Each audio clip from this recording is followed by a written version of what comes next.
तो दोस्तों आप सभी का एक बार फिर रिवीजन सीरीज में स्वागत है।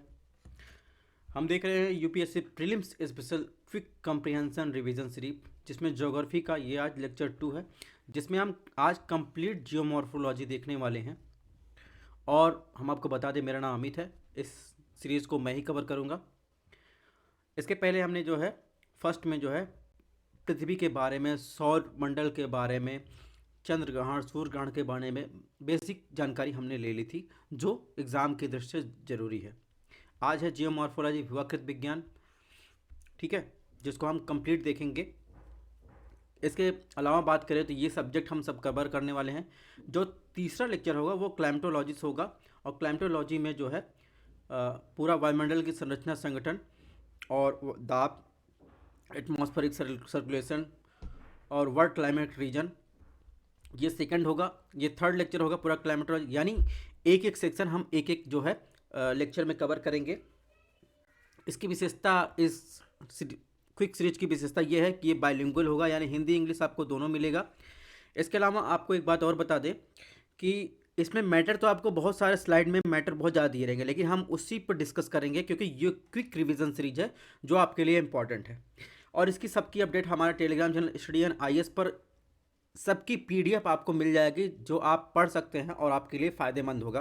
आपको कुछ ऐसा लगता है क्लास में डिस्कस नहीं किया गया लेकिन PDF में दिया गया है, आपकी दृष्टि से ऐसा लगता है, लेकिन मुझे ऐसा लगता है कि ये इंपॉर्टेंट है, तो आप वो भी पढ़ सकते हैं। इसलिए हम आपको PDF शेयर कर देंगे टेलीग्राम चैनल पर। इसके अलावा बताएं कि हमारा टेस्ट सीरीज चल रहा है, जो सभी सब्जेक्ट को लेकर लगभग 5000 से 6000 क्वेश्चन की टेस्ट सीरीज चल रही है, जिसमें प्रीवियस ईयर के क्वेश्चन शामिल किए गए हैं और संभावित क्वेश्चन भी शामिल है, जिसमें सेक्शनल और प्लस कंबाइंड टेस्ट सीरीज है।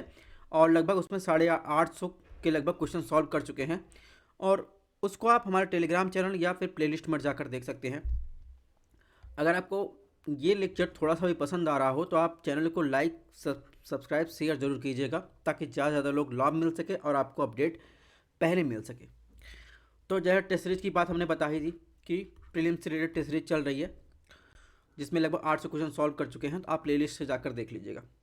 सबसे पहले अगर जियोमॉर्फोलॉजी या भू-आकृति विज्ञान की बात करें तो सबसे पहले हमें देखना है, इसको और विस्तार से जैसे जैसे कवर होगा वो देखेंगे। तो पहले पार्ट में हम पृथ्वी के मूवमेंट को दो बल के आधार पर डिवाइड करते हैं, यानी एक जो पृथ्वी के अंदर से लगता है, एक जो पृथ्वी के बाहर लगता है। यानी कि पृथ्वी के अंदर लगने से क्या क्या घटनाएं घटित होती हैं, और पृथ्वी के बाहर जो है वेदरिंग और इरोजन होता है, इन पर क्या घटनाएं घटित होती हैं। तो एंडोजेनिक और एक्सोजेनिक प्रोसेस को मिलाकर जो है पृथ्वी पर जो भी संरचना में उसके परिवर्तन आ रहा है, उसे क्या कहते हैं, भू आकृति विज्ञान कहते हैं। ठीक है, अब बात करें तो इसमें जो है एंडोजेनिक प्रोसेस में, ठीक है, बल की तीव्रता के आधार पर जो है डायस्ट्रॉफिज्म और सडन मूवमेंट होता है। ठीक है, डायस्ट्रॉफिज्म होता है जो धीरे धीरे पृथ्वी पर लगता है, पृथ्वी के अंदर से क्या लगता है, धीरे धीरे बल काम करता है, और पृथ्वी के अंदर से अचानक जो काम करता है, अचानक बल लगता है। अचानक क्या आता है, अर्थक्वेक और ज्वालामुखी आती है, जो धीरे धीरे बनता है। एक तो महाद्वीप यानी कॉन्टिनेंट फॉर्मिंग होता है धीरे धीरे, दूसरा क्या होता है, माउंटेन बिल्डिंग होता है। तो पहले जो है एंडोजेनिक प्रोसेस हम चर्चा करेंगे। ठीक है, इसके अलावा जो है आपको आगे और सारी विशेषताएं आपको देखने को मिलेंगी। तो शुरुआत करते हैं।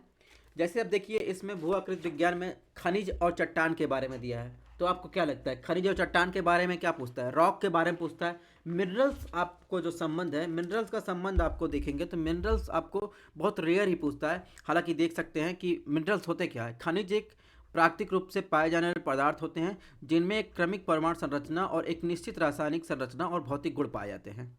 ठीक है, और उनकी पहचान के रंग, घनत्व, कठोरता और रासायनिक जैसे घुलनशीलता के आधार पर की जाती है।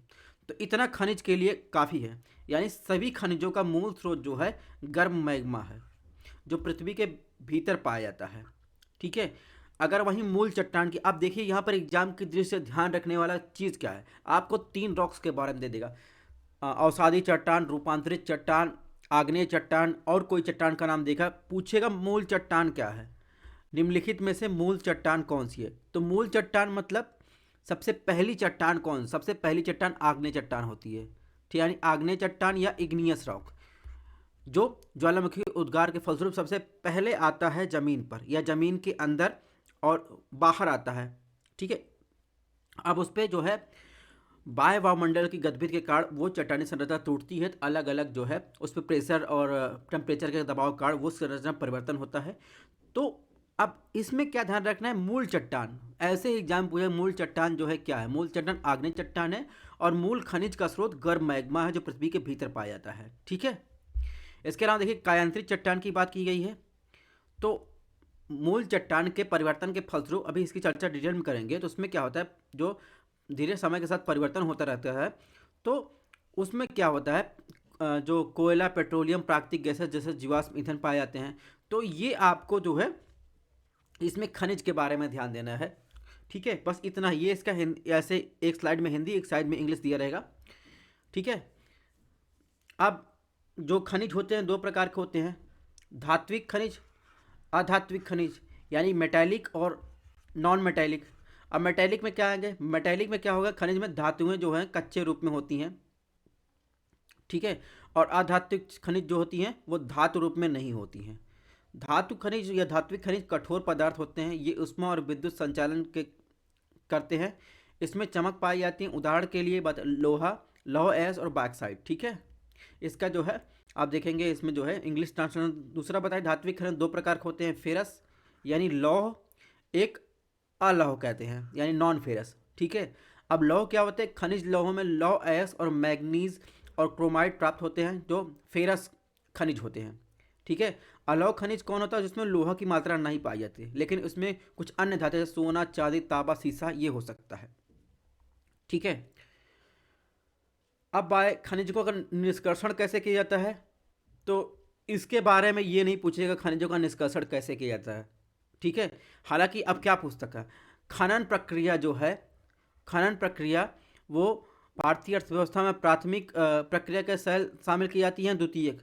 तो खनन प्रक्रिया जो है कृषि के साथ खनन प्रक्रिया भी जो जमीन से सीधे रॉ मटेरियल के रूप में निकलता है उसे प्राथमिक क्षेत्र के रूप में शामिल किया जाता है। तो खनन प्रक्रिया भी प्राथमिक क्षेत्र के रूप में आती हैं। तो ये आपको ध्यान रखना है। ठीक है। किस प्रकार जो है निकाला जाता है इसको आप यहाँ से पढ़ लीजिएगा, कभी ये पूछा नहीं जाता। हालांकि उसमें ये ऑप्शन दे देगा उत्खनन वगैरह, उत्खनन, खनन, ड्रिलिंग, तो ये सब प्राइमरी सेक्टर के अंतर्गत आएंगी। तो ये चीज़ें आपको ध्यान रखनी है जो पूछता है। अब ये हो गया इसका इंग्लिश ट्रांसलेशन जो हमने हिंदी में पढ़ा। ठीक है। हम लोग ऐसे ही पढ़ेंगे क्योंकि स्लाइड बहुत ज़्यादा है, क्योंकि पूरा जियोमॉर्फोलॉजी एक लेक्चर में ख़त्म करने में आप लोग बोर हो जाएंगे, इसलिए जो ज़रूरी वही हम बात कर रहे हैं। अब खनिजों के वितरण की बात करें तो पूरे अर्थ में देखेंगे जो खनिजों का वितरण है उसमें oxygen, silicon, aluminium, iron, calcium, sodium, potassium, magnesium और अदर एलिमेंट है। अब देखेंगे ऑक्सीजन जो है क्रस्ट पर यानी पृथ्वी पर कितना है, 46.6% है।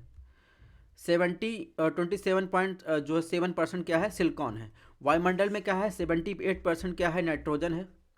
उसके बाद 22% जो है ऑक्सीजन है। ठीक है। तो इसमें ये चीज़ ध्यान रखना कंपोजिशन के बारे में, बाकी आप पढ़ लीजिएगा। अब खनिजों की भौतिक विशेषताएं दी गई है, यानी बाह्य क्रिस्टल रूप में जो ग्रेनाइट चट्टान होती है या मैग्मा होता है जो बाहर आकर ठंडा होता है, अभी इसके बारे में चर्चा करेंगे आगे, तो वो बाह्य क्रिस्टल रूप में होता है। अणुओं की आंतरिक जो व्यवस्था इस प्रकार होती है कि उनका आकार घनकोण और अष्टकोण प्रिज्म जैसा दिखाई देता है। इसकी इंग्लिश भी आगे दी हुई तो उसमें दिया गया है कि किस प्रकार के जो है अलग अलग खनिज दी गई है, उनकी विशेषताएं दी गई हैं। ठीक है। आप इनकी विशेषताएं पढ़ लीजिएगा, हालांकि विशेषताएं कभी नहीं पूछी जाती। ठीक है। अब खनिज को संरचना और कठोरता के आधार पर कोई खनिज अपने आकार में होने वाले खिंचाव प्रतिरोध जिस तरह से करता है उसकी उतनी कठोरता होती है। ठीक है। तो ये कुछ लिस्ट दी गई है, इसको भी आप देख लीजिएगा।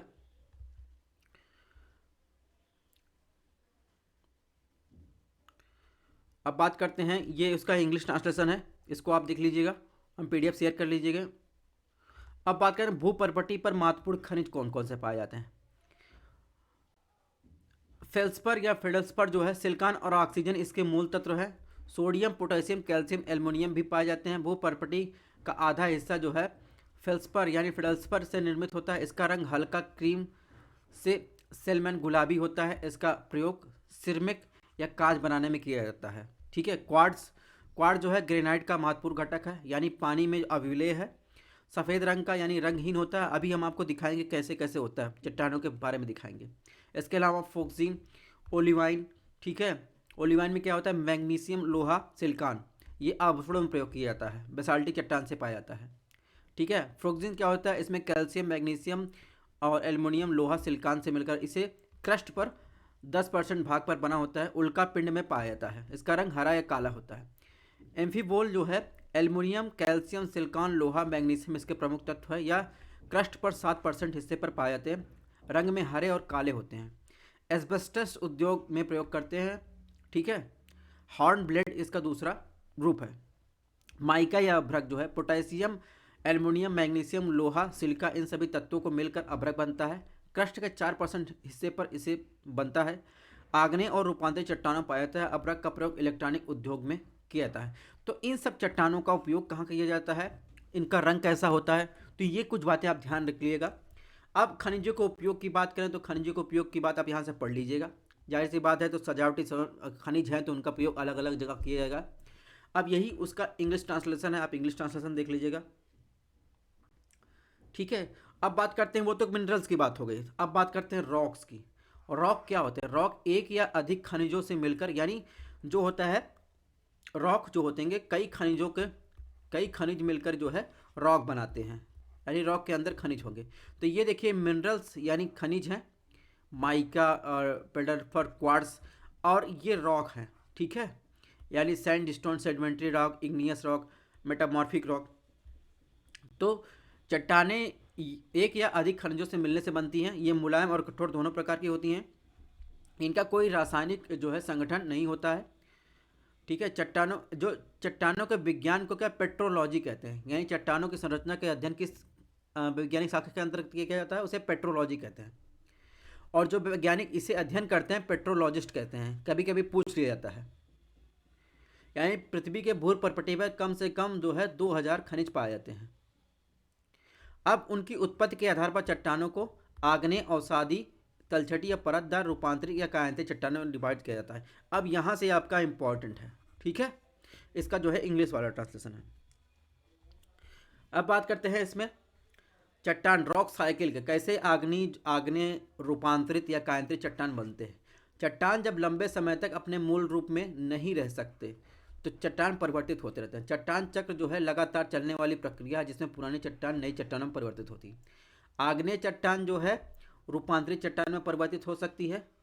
देखिए आग्नेय चट्टान होती क्या है, सपोज यहाँ मैग्मा है अंदर, ठीक है, लावा के रूप में ऊपर आया, लावा है, लावा ऊपर आया, ऊपर जो है यहाँ आके जमा हो गया, तो ये होगा इग्नियस रॉक।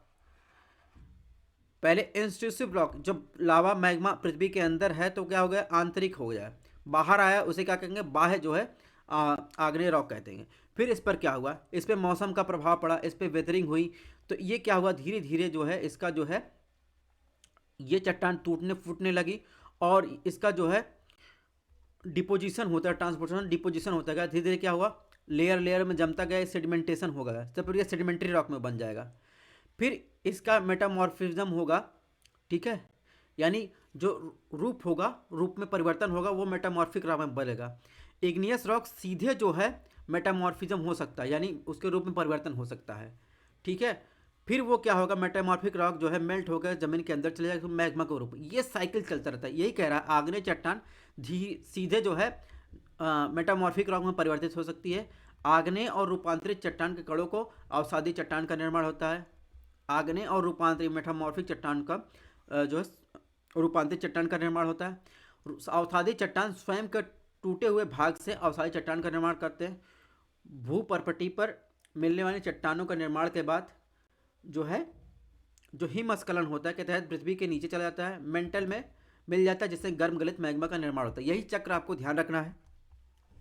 तो इसमें रॉक के बारे में ध्यान रखना है, एक चीज़ रॉक के बारे में ध्यान रखना, मूल चट्टान हमेशा इग्नियस रॉक है, ठीक है। यानी देखिए ये चार्ट दिया गया ना, मैग्मा है, वो ऊपर आकर ठंडा हुआ, फिर रॉक ऑन मिलनर्स बने, तो उसमें क्या होता है, वेदरिंग हुआ, वेदरिंग के बाद वो सेडिमेंट हुआ, सेडिमेंट का उसका इरोजन हुआ, फिर सेडिमेंट ट्रांसपोर्टेशन हुआ, उसका डिपोजिशन हुआ, फिर सेडिमेंट डिपोजिशन हुआ।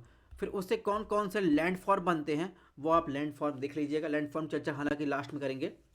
तो आग्नेय चट्टान के बारे में बात करें तो क्रस्ट पर लगभग ऊपरी जो क्रस्ट होता है उसे 16 किलोमीटर 95% आग्नेय शैल से निर्मित होता है, जो क्रस्ट होता है, जिस पर अवसादी रूपांतरित शैलों की पतली परत होती है। जब गर्म गलित चट्टानें ठंडा होकर सिलिकेट खनिज क्रिस्टल हो बनती हैं तब आग्नेय चट्टानों का निर्माण होता है। देखिए यही रॉक समझाया गया है, पहले मूल चट्टान रहेगी यानी इग्नियस रॉक मूल चट्टान है, फिर ये वेदरिंग और लिथिफिकेशन होगा, ये टूट फूट जाएंगी, फिर इसका सेडिमेंट में कंपोजिशन हो जाएगा, सेडिमेंट्री रॉक बन जाएंगे, फिर ये मेटामॉर्फिक रॉक बन जाएगी। तो आपको ध्यान रखना है मेटामॉर्फिक रॉक सीधे जो है अगर ध्यान रखें सीधे जो सेडिमेंट्री रॉक में बन जाती हैं, ये एरो ध्यान रखना है, ठीक है। और इग्नियस रॉक सीधे जो है हीट और प्रेशर की वजह से सीधे मेटामॉर्फिक रॉक में बन जाती हैं। ये कॉन्सेप्ट आपको ध्यान रखना है, बाकी खनिज क्या हैं वो सब छोड़िए, ठीक है। कितने किलोमीटर में पाए जाते हैं।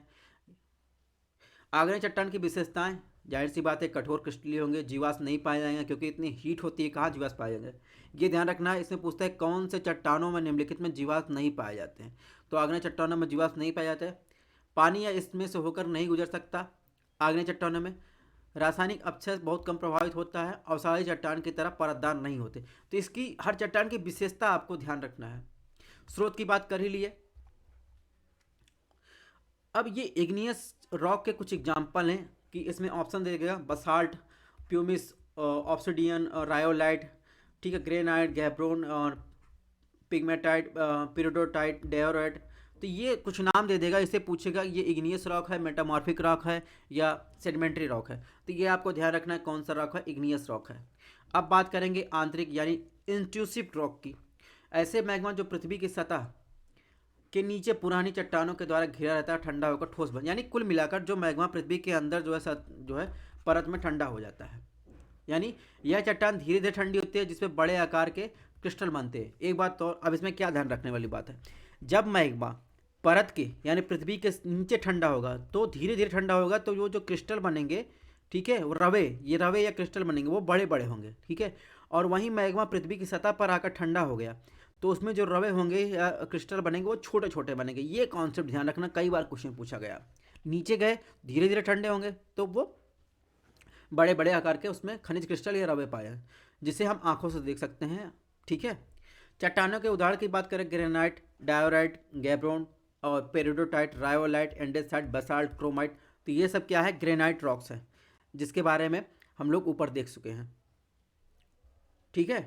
अब ग्रेनाइट बैथोलिथ फेल्सिक आग्नेय चट्टान है और डायोराइट मध्यस्तरीय है, बसाल्ट तुल जो है मैफिक रॉक है। इसके बारे में आगे चर्चा करेंगे। अब इसे जो है पुनः वर्गीकृत किया जाता है, यानी किसे प्लूटोनिक रॉक कहेंगे। सामान्यतः बहुत बड़े क्रिस्टल होते हैं, ये पृथ्वी के अंदर अत्यधिक गहराई मैग्मा ठंडा होने से बनते हैं, इसी की बात कर रहा है। इन्हें क्या कहते हैं, प्लूटोनिक रॉक। इसके अलावा हाइबिसल जो है भूप्रपटी के ऊपर बनते हैं, इसलिए इसे विभिन्न संरचनात्मक लक्षण होते हैं। बैथोलिथ कहाँ होता है, अभी हम आपको दिखाएंगे। इसमें पूछता है बैथोलिथ जो है ये पृथ्वी के अंदर बनता है संरचना या पृथ्वी के बाहर बनता है। तो आपको ध्यान रखना, बैथोलिथ जो है ये सब ज्वालामुखी उद्गार जहाँ होता है सबसे नीचे जो है संरचना है, चट्टान पाई सबसे नीचे पाई जाती है आग्नेय चट्टान। तो ये अत्यधिक गहराई और अत्यधिक विस्तार पर फैले हुए क्षेत्र में पाया जाता है। लेकोलिथ ये भी आंतरिक संरचना में पाया जाने वाला चट्टान है, ठीक है, जो दो अवसादी चट्टानों के बीच परत में धसी हुई होती है। तो ये इसका इंग्लिश रूपांतर हो गया। अब बात करते हैं बाह्य चट्टान। ये तो हो गया आंतरिक चट्टान की। अभी हम बैथोलिथ लेकोलिथ की चर्चा आगे आपको एक फिगर में दिखा देंगे।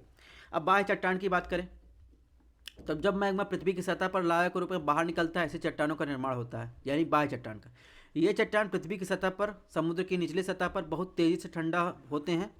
इनके बहुत सूक्ष्म क्रिस्टल बनते हैं जिन्हें हम आंखों से कम ही देख पाते हैं। यानी जो आंतरिक है वो क्या होते हैं, धीरे धीरे ठंडा होते हैं, ठीक है, धीरे धीरे ठंडा होते हैं। उसमें रवे जो है बड़े बड़े क्रिस्टल बन जाते हैं। जो पृथ्वी की सतह पर आते हैं वो बहुत तेज़ी से ठंडा होते हैं, उसमें छोटे छोटे क्रिस्टल बन जाते हैं। तो ये विशेषता आपको ध्यान रखना, कई बार क्वेश्चन पूछा गया है। अब चट्टानों के उदाहरण की बात करें तो बसाल्ट, एंडेसाइट, रायोलाइट। तो ये जो है बाह्य आग्नेय चट्टान है, ठीक है, जो बाह्य पृथ्वी पर आकर ठंडा होते हैं, यानी ऑब्सिडियन ये बाह्य आग्नेय चट्टान है। प्यूमिक, रायोलाइट, एंडेसाइट, बसाल्ट, ठीक है, ये बाह्य आग्नेय चट्टान है। तो आंतरिक आग्नेय चट्टान के क्या उदाहरण हैं, बाह्य आग्नेय चट्टान के क्या उदाहरण हैं, ये भी ध्यान रखिएगा। अब बात करेंगे मैफिक रॉक और फेल्सिक रॉक। अब फेल्सिक तथा मैफिक चट्टान की बात करें तो फेल्सिक चट्टान में क्या होता है, silica, oxygen, aluminium, sodium, potassium क्या अच्छी मात्रा में पाए जाते हैं जो फेल्सिक होते हैं। ठीक है, फेल्सिक मतलब ग्रेनाइट, रायोलाइट, इसमें क्या पाया जाएगा, सिलिका, ऑक्सीजन, एल्युमिनियम, सोडियम, ठीक है, पोटेशियम, ठीक है। और मैफिक चट्टान में क्या पाया जाता है, आयरन और मैग्नीशियम जो है अच्छी मात्रा में, यानी गैब्रो और बसाल्ट। तो इसीलिए अब एक कॉन्सेप्ट यहाँ आपको ध्यान रखना, जो मैफिक रॉक होते हैं जिसमें जो है गैब्रन और बसाल्ट रॉक बांध, वो भी इग्नियस रॉक ही हैं। अब देखिए, अब कहा जाता है कि समुद्र की, ओशियन की डेंसिटी ज़्यादा होती है, ओशियन की डेंसिटी ज़्यादा होगी, ओशियनिक जो क्रस्ट होता है किससे, बसाल्टिक से बना होता है। तो उसमें जब देखेंगे आयरन की और मैग्नीशियम जैसे, सॉरी, आयरन और मैग्नीशियम की मात्रा जो है ज़्यादा पाई जाएगी, तो वो डेंसिटी उसकी ज़्यादा होगी, ठीक है, वो भारी होगा अपेक्षा जो है महाद्वीप की।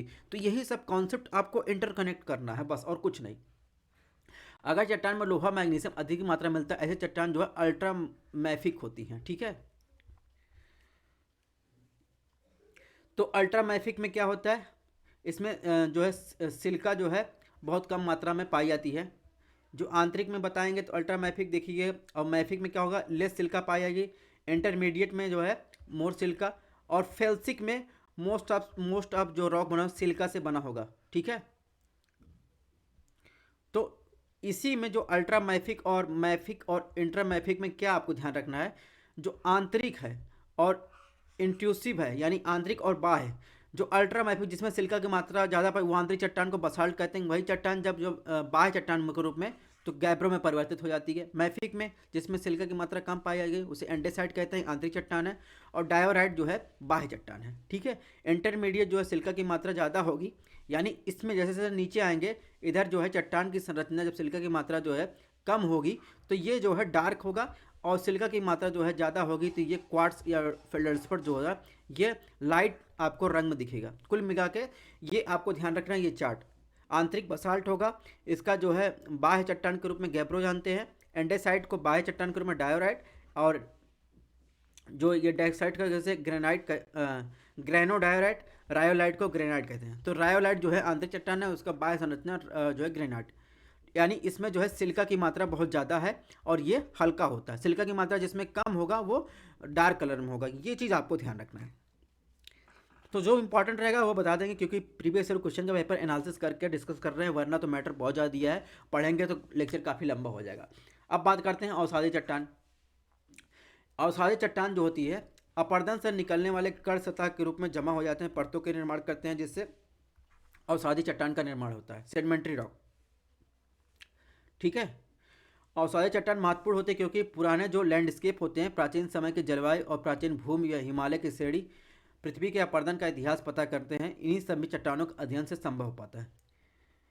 आप ध्यान रखना इसमें क्या कीवर्ड है, ये तो ठीक है, इसमें क्या रखना है, इसमें जीवाश्म जो है, जीवाश्म जो है अवसादी चट्टान में पाए जाते हैं, ना कि आग्नेय चट्टान में। ठीक है, हम इनसे जीवन की उत्पत्ति का पता लगा सकते हैं। क्रस्ट के 95% हिस्से में पाए जाते हैं, लेकिन इनका आयतन क्रस्ट के आयतन का केवल जो है 5% है। अब उनके लक्षण क्या हैं ये भी ध्यान रखना है। जैसे मैंने बताया कि जो इग्नियस रॉक में छिद्र नहीं होते, उसमें पानी नहीं जा सकते, लेकिन अवसादी चट्टान में छिद्रयुक्त होते हैं। अवसादी चट्टान बनने की प्रक्रिया क्या कहते हैं, लिथोफिकेशन कहते हैं। इसमें जीवाश्म पाए जाते हैं, परतदार होती हैं, हाइड्रोलॉजिकल और जलीय तंत्र द्वारा निर्मित होती हैं। अब अवसादी चट्टानों के प्रकार की बात करें तो क्लास्टिक यानी खंडमय जो है, बलुआ पत्थर, सिस्टोन, कोमोरिट, मड स्टोन, क्लोसेट, तो ये जो है कुछ। अब ऑर्गेनिक कार्बनिक की बात करें तो प्रकार की बात करें तो कैल्सियस, चूना पत्थर, चौक, कार्बनियस पिट, लिग्नाइट, कोयला, तो ये सब अवसादी चट्टान है, इसमें जीवाश्म पाए जाते हैं। रासायनिक केमिकल का डोलोमाइट, लवड़ी और चट्टान और जिप्सम की बात कर रहे हैं। तो एक बार ये रॉक साइकिल हमने बताया था, सेडिमेंट कैसे बनते हैं, मैग्मा निकला, कूल हुआ, बसाल्ट ग्रेनाइट बटा। अब बसाल्ट ग्रेनाइट जो है बना तो उसके साथ क्या हुआ, इसमें सिलिका की मात्रा कम है, जैसे जो ज़्यादा लाइट दिखेगा उसमें सिलिका की मात्रा ज़्यादा होगी। ठीक है, तो ये रॉक साइकिल हो गया। अब ये सेडिमेंट्री रॉक का कुछ एग्जाम्पल है। ठीक है, ये आप देखिए, ये सब लाइट कलर में है, जो लाइट कलर में है उसमें सिलिका की मात्रा जो है ज़्यादा मिलेगी। अब ये इसका जो हमने पढ़ा वही इसका इंग्लिश रूपांतरण आप इंग्लिश से देख सकते हैं। अब बात करते हैं रूपांतरित चट्टान। रूपांतरित चट्टान जो है क्या होता है, जब पहले से निर्मित जो चट्टान हो, जो तापमान दाब रासायनिक प्रक्रिया से होने वाले परिवर्तन बनने वाले चट्टान को क्या कहते हैं, जो है रूपांतरित चट्टान कहते हैं। ग्रेनाइट, सिस्ट, स्लेट, क्वार्ट्ज, संगमरमर जो है किसके एग्जाम्पल है, कायांतरित जो है रूपांतरित या कायांतरित चट्टान के उदाहरण हैं। ठीक है, अब इनकी विशेषताएं, ये पुनः क्रिस्टलीकरण के कारण बनते हैं, ताप और दाब के कारण निर्मित होते हैं, बहुत मुलायम होते हैं, कभी कभी परतों के रूप में निर्मित होते हैं, बहुत सारे रंग होते हैं, बहुत कम मात्रा में जीवाश्म पाए जाते हैं। यानी सबसे ज़्यादा जीवाश्म अवसादी चट्टान में, इसमें भी जीवाश्म पाए जाते हैं। जीवाश्म किसमें नहीं पाए जाते हैं, जीवाश्म पाए जाते हैं नहीं पाए जाते हैं, वो इग्नियस रॉक में पाए जाते हैं। अम्लों के साथ अपक्रिया कर सकते हैं। और जो ये रूपांतरित चट्टान यानी मेटामॉर्फिक चट्टान है, वो घुमावदार रूपांतरित चट्टान ये कब बनते हैं, दो मुख्य प्रकार हैं, ताप और दाब के कारण बनती हैं। इसमें परतें होती हैं जैसे स्लेट और फाइलाइट सिस्ट। बिना घुमावदार रूपांतरित चट्टान, इसमें घुमाव नहीं होते जैसे मार्बल और क्वार्ट्ज। तो ये आपको ध्यान रखना है, ये इसका इंग्लिश रूपांतरण हुआ। अब सम एग्जाम्पल दिए गए हैं, ठीक है, टाइप ऑफ रॉक के, ओरिजिनल रॉक, और जब ये ओरिजिनल रॉक जो है मेटामॉर्फिक रॉक में परिवर्तित हो। अब आपको यही ध्यान रखना है, एक तो वो ध्यान रखना था। अब ये ग्रेनाइट कैसा है, ग्रेनाइट और जो नीस वो कैसा है, इग्नियस रॉक है। बसाल्ट और जो होमबेल्ट को कैसा रॉक है, इग्नियस रॉक। सेडिमेंट्री रॉक कैसा है, lime stone, marble, sedimentary rock. Sedimentary rock में कोल आएगा, ग्रेफाइट आएगा। कोल कैसा रॉक है, सेडिमेंट्री रॉक। सेडिमेंट्री रॉक में सैंड स्टोन, क्वार्ट्ज, और सेडिमेंट्री रॉक में सेल, क्ले और स्लेट और माइका सीट।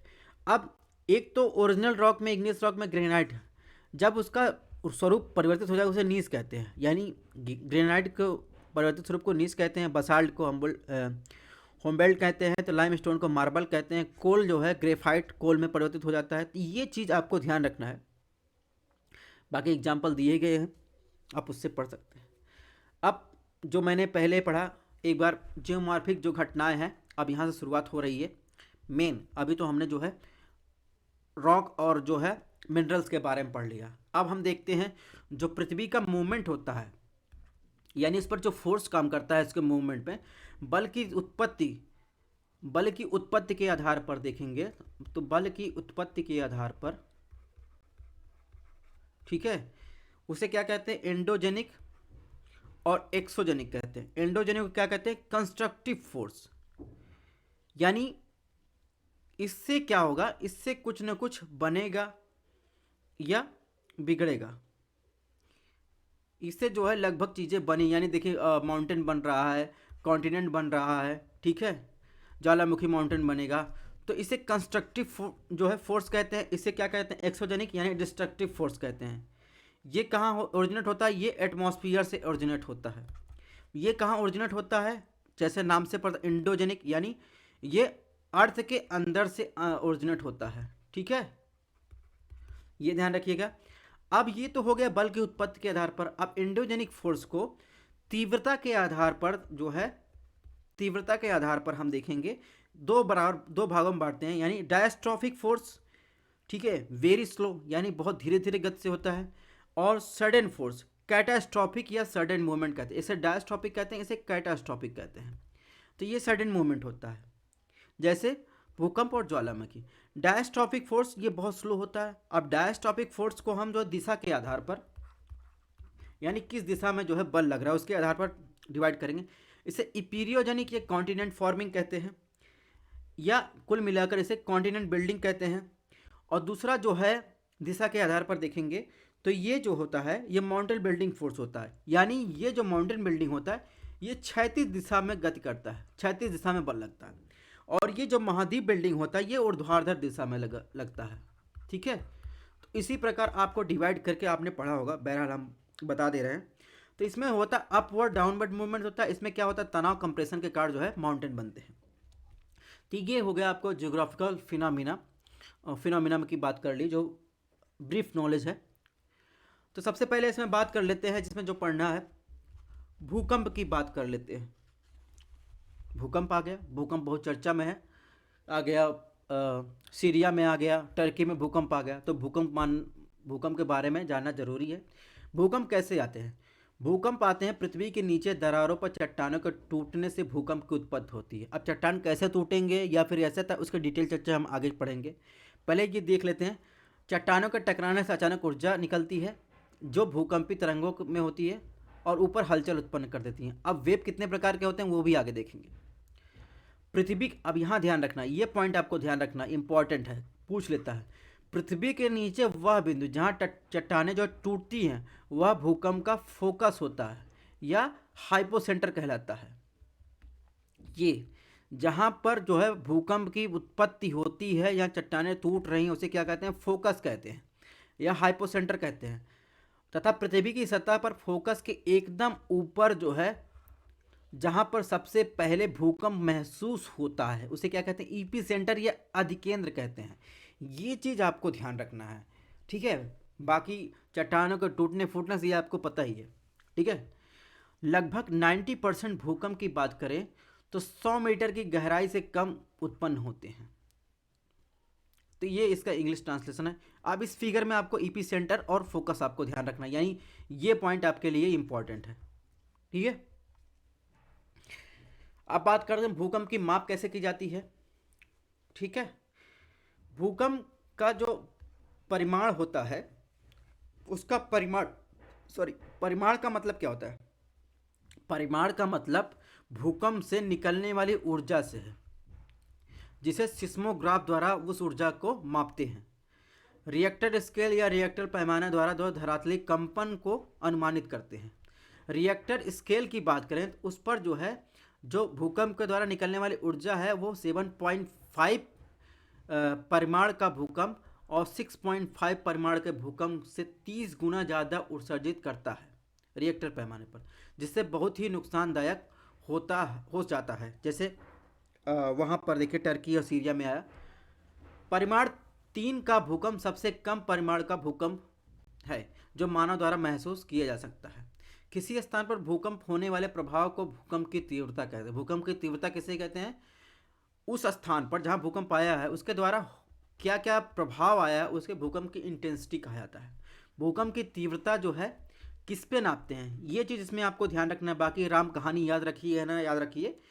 भूकंप का परिमाण मतलब उत्सर्जित ऊर्जा, ठीक है। भूकंप 3 सबसे कम परिमाण होता है जो मानव द्वारा महसूस किया जा सकता है। और रिएक्टर पैमाने पर अगर 7.5 6.5 के भूकंप आ रहे हैं तो बहुत ज़्यादा नुकसानदायक होते हैं। इसके अलावा परिमाणों को मापने के लिए सिस्मोग्राफ, ठीक है। अब तीव्रता मापने के लिए मार्केली पैमाने का सिस्मोग्राफ या रिएक्टर स्केल, ठीक है। तीव्रता मापने के लिए जो है कितना नुकसान हुआ है वो मार्केली स्केल पर नापते हैं। और ये भूकंप का विभिन्न स्थानों पर भिन्न भिन्न होता है, यानी भूकंप की तीव्रता पैमाना 1 से 12 तक होता है, जबकि भूकंप का परिमाण जो रिएक्टर स्केल पर मापते हैं वो 0 से 10 के बीच में होता है। समान भूकंप की तीव्रता वाले समोच्च क्षेत्र को क्या कहते हैं, आइसोसिस्मल कहते हैं। और आइसोबार किसे कहते हैं, एक कॉन्सेप्ट और बता दे रहे हैं। आइसोबार किसे कहते हैं, समान दाब वाली रेखाओं, समताप रेखा, तापमान की समान रेखाओं को समताप रेखा कहते हैं। ऐसे क्षेत्र जहां भूकंप के दौरान अधिक क्षति हो उसे क्या कहते हैं, मीजोसेस्मल कहते हैं। तो ये हुआ कुछ आपको जानकारी वाला कॉन्सेप्ट जो पूछा जाता है। ये इसका इंग्लिश ट्रांसलेशन है, आप देख लीजिएगा। अब बात करते हैं भूकंप के रूप और भूकंपी समूह। भूकंप को 3 रूपों में जो है होते हैं, जैसे force shock, main shock, after shock. यानी ऐसे छोटे छोटे झटके जो भूकंप के झटकों से पहले आते हैं। और मेन शॉक क्या होते हैं, ये मुख्य झटके होते हैं जो बहुत अधिक परिमाण यानी ऊर्जा निकालते हैं। आफ्टर शॉक ये छोटे छोटे झटके जो भूकंप के बाद कई दिनों तक आते रहते हैं, कभी कभी ये कई वर्षों तक चलते रहते हैं, ठीक है। क्योंकि अभी बहुत ज़्यादा न्यूज में हो सकता है मे भी पूछ ले, तो इसलिए मैंने डाल दिया। और भूकंपी समूह की बात, अर्थक्वेक स्वार्म की बात करें तो यह कम परिमाण के भूकंप की ऐसी श्रृंखला होती है जो किसी क्षेत्र में दिनों या सप्ताह या कुछ महीनों के अंतराल पर बिना किसी force shock, main shock, after shock के आती रहती है। ऐसा तब होता है जब भूकंपी ऊर्जा पृथ्वी के नीचे एकत्रित होती है, थोड़ी थोड़ी मात्रा में निश्चित बिंदुओं पर उत्सर्जित होती रहती है। अब भूकंप के प्रकार की बात करें, इसका इंग्लिश वाला आपको नीचे दिया गया है, ठीक है। टेक्टोनिक भूकंप यानी चट्टानों के एक दूसरे से टकराने से टकराने से, ठीक है, पैरेलल जाने से, ठीक है, इससे क्या भूकंप आता है? ज्वालामुखी भूकंप, ज्वालामुखी उत्पन्न से, ज्वालामुखी स्थानों पर जो सक्रिय ज्वालामुखी उनके उनसे भूकंप आते हैं। विनाशक भूकंप, जहाँ बहुत अधिक खदानें हैं, यानी मैन मेड भूकंप, कभी कभी धरती के नीचे खदानों पर जो है धंस जाता है तो सूक्ष्म भूकंप आते हैं। या डैम मैन मेड जो है भूकंप आते हैं। डैम जो है कभी कभी जब पानी का प्रेशर बढ़ता है एक ही जगह पर पानी स्थिर रहने से, तो वहाँ पर भूकंप आते हैं। विस्फोटक भूकंप, यानी रासायनिक और नाभिकीय विस्फोटक, कभी कभी पृथ्वी में एक ऐसे क्षेत्र हलचल देखने को मिलती है। अब बांध जलाशय वाला बात कर ही ली, ये इसका इंग्लिश ट्रांसलेशन है। तो बात करें अब नेक्स्ट इम्पॉर्टेंट टॉपिक की, जो होती हैं भूकंपी तरंगे, ठीक है, यानी सिस्मिक वेव। अब इसमें देख पी एस और एल वेव, यानी सरफेस वेव, ठीक है। अब ई बॉडी वेव जो होती हैं, पी एस जो होती हैं, उन्हें क्या कहते हैं? बॉडी वेव कहते हैं। भूकंपी तरंगे भूकंप के फोकस पर जो ऊर्जा जो है निर्मुक्त होती है, उनके द्वारा निर्मित होती है और सभी दिशाओं में संचरित होती हैं। पी वेव को जो है प्राइमरी, एस वेव को सेकेंडरी कहते हैं। ये पी वेव पृथ्वी की सतह पर सर्वप्रथम पहुंचती है और इसे क्या कहते हैं? अनुदैर्ध्य तरंग कहते हैं, ठीक है, जिसके कारण ये ठोस, गैस और द्रव तीनों में गुजर सकती हैं। ये आपको ध्यान रखना है। पी वेव कैसी होती हैं? अनुदैर्ध्य होती हैं। अनुदैर्ध्य का मतलब होता है ये चट्टानों के पैरेलल जो है गति करती हैं, सतह पर पहले पहुंचती हैं। और वहीं एस वेव जो होती हैं वो अनुप्रस्थ होती हैं, जिगजैग मोशन में करती हैं, ठीक है। इनके वेग की बात करें तो माध्यम के घनत्व में अनुक्रमानुपाती होती है, यानी जिस माध्यम का घनत्व जितना अधिक होगा, यानी डेंसिटी जितनी अधिक होगी, ठीक है, उसमें वेग उतना ही अधिक होगा। कम होगा उतना कम होगा। यानी अगर आप ठोस में गुजरेगी तो उसकी जो है डेंसिटी जो है, अगर जो माध्यम होगा, तीव्र वेग होगा, उतना अधिक होगा, यानी डेंसिटी पर निर्भर करता है। तो क्या याद रखना है? ये अनुदैर्ध्य तरंग होती है और सर्वप्रथम सतह पर पहुंचती है, इसे प्राइमरी कहते हैं, प्राइमरी वेव कहते हैं। ठोस, द्रव, गैस तीनों में चल सकती हैं। और ये जो वेग जो होता है संरचना के जो है पर निर्भर करता है, ठोस है कि गैस है, कि जितना घनत्व जितना ज़्यादा होगा उतना वेग अधिक होगा। सेकेंडरी वेव की बात करें, मैंने बताया अनुप्रस्थ होती है, जिगजैग में चलती हैं। इस कारण जो है ये द्रव से नहीं गुजर सकती, ठीक है। तो ये तरंगे लंबवत कंपन करती हैं, मैंने बताया। ये द्रोणी तथा शिखर का निर्माण करती हैं, शिखर, द्रोणी। सतही तरंगे, जब मुख्य तरंगे पृथ्वी की सतह के चट्टान से टकराते हैं तब इन तरंगों का निर्माण होता है, ठीक है। एल तरंग या सरफेस वेव कहते हैं, सतही तरंग। ये तरंग सतह के सापेक्ष संचरित होती हैं। ये तरंगे सिस्मोग्राफ द्वारा सबसे अंत में रिकॉर्ड की। सबसे पहले पी तरंग, ये तरंगे बहुत अधिक विनाशक होती हैं। ये तरंगे चट्टानों को विस्थापित कर देती हैं, जिसमें संरचनात्मक विनाश होता है। अब एक रिले तरंग के बारे में कभी कभी पूछा जाता है। रिले तरंग यानी आर वेव या जलीय तरंग के अनुरूप होती है, यानी इन तरंगों में कणों का विस्थापन लंबवत होता है। एल तरंग क्या होती है? एल तरंग जो होती है कणों में विस्थापन क्षैतिज समतल पर होता है, लेकिन तरंग के संचरण लंबवत होता है। ये तरंग बहुत अधिक विनाशकारी है। बहुत ज़्यादा क्वेश्चन पी और एस में पूछा जाता है, ठीक है। पृथ्वी की गहराई तक नहीं पहुंच पाती हैं। आर तरंगों से तेजी चलती हैं। सतह पर पहुंचने में इनका क्रम बताएं तो अगर बात करना आपको याद हो तो सबसे पहले P S L R, P S L V याद करते हैं ना, तो एल की जगह आर याद कर लीजिए। तो सबसे पहले सतह पर प्राइमरी, फिर सेकेंडरी, फिर जो है रिले तरंग, फिर एल लब तरंग या फिर सरफेस तरंग पहुंचती है। तो यही चीज़ आपको ध्यान रखना है। बाकी राम कहानी आपको पढ़ना हो तो पढ़ सकते हैं, ये इसका इंग्लिश में है। पृथ्वी के आंतरिक भाग को समझने के लिए भूकंपी तरंग कैसे सहायता करती है? यानी पृथ्वी के आंतरिक भाग मतलब पृथ्वी क्रस्ट में कौन सा मेटल है, कौन सा मटेरियल है, और मेंटल कैसे बना है, कोर कैसे बना है। तो इसमें यही चर्चा की जा रही है, पृथ्वी की जो भूकंप तरंगे होती है वो कैसे सहायता करती हैं। अभी मैंने बताया वेग जो होता है भूकंपी तरंगों का अलग अलग माध्यम में अलग अलग हो। जैसे प्राइमरी वेग यानी पी वेव की बात करें, वो ठोस, द्रव, गैस में चल सकती है। और एस वेव जो है द्रव में नहीं चलती है। तो इससे पता लगता है कि जब भूकंप का फोकस ज़्यादा नीचे होता है तो कुछ तरंगे क्रस्ट के सतह के साथ संचलित होती हैं, जबकि कुछ मेंटल में प्रवेश कर जाती हैं तो उनकी गति बढ़ जाती है, यानी ठोस में।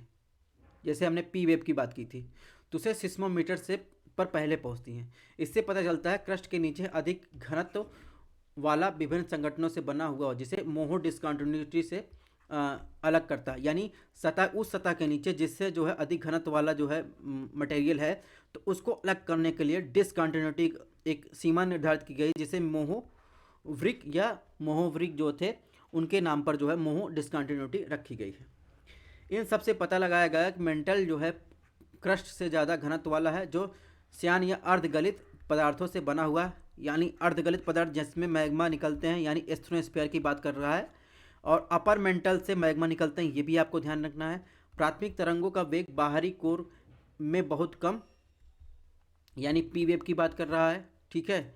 और वेव जो होता है ठोस के माध्यम पर, ठोस मटेरियल कैसा है उस पर निर्भर करता है वेग, ठीक है। प्राइमरी वेव यही बात कर रहा है। प्राथमिक तरंग वेग बाहरी कोर में बहुत कम होता है, द्वितीयक तरंग बाहरी कोर में द्रव में संचरित नहीं होता, ठीक है।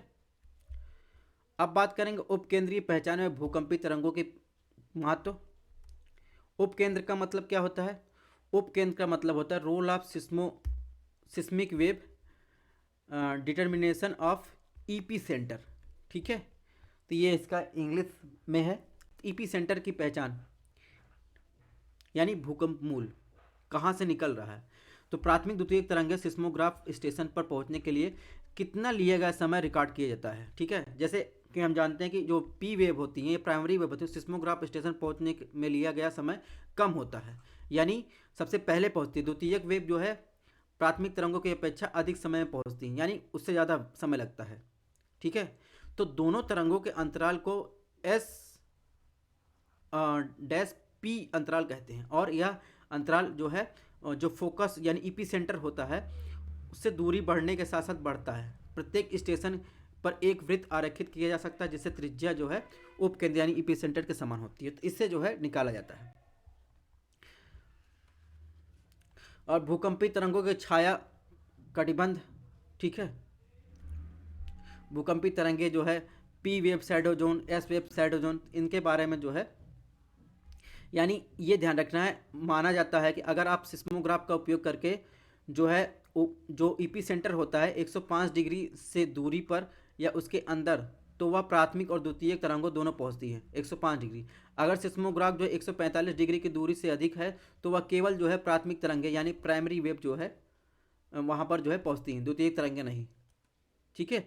इसलिए जो है ये कथन ध्यान है। इसलिए 105 डिग्री तथा 145 डिग्री के बीच के क्षेत्र दोनों तरंगों के छाया क्षेत्र का कटिबंध कहा यानी शैडो जोन कहा जाता है। ये कथन आपको ध्यान रखना है। इसके बाद जो है इस क्षेत्र में जो है द्वितीयक तरंग नहीं पहुंचती है।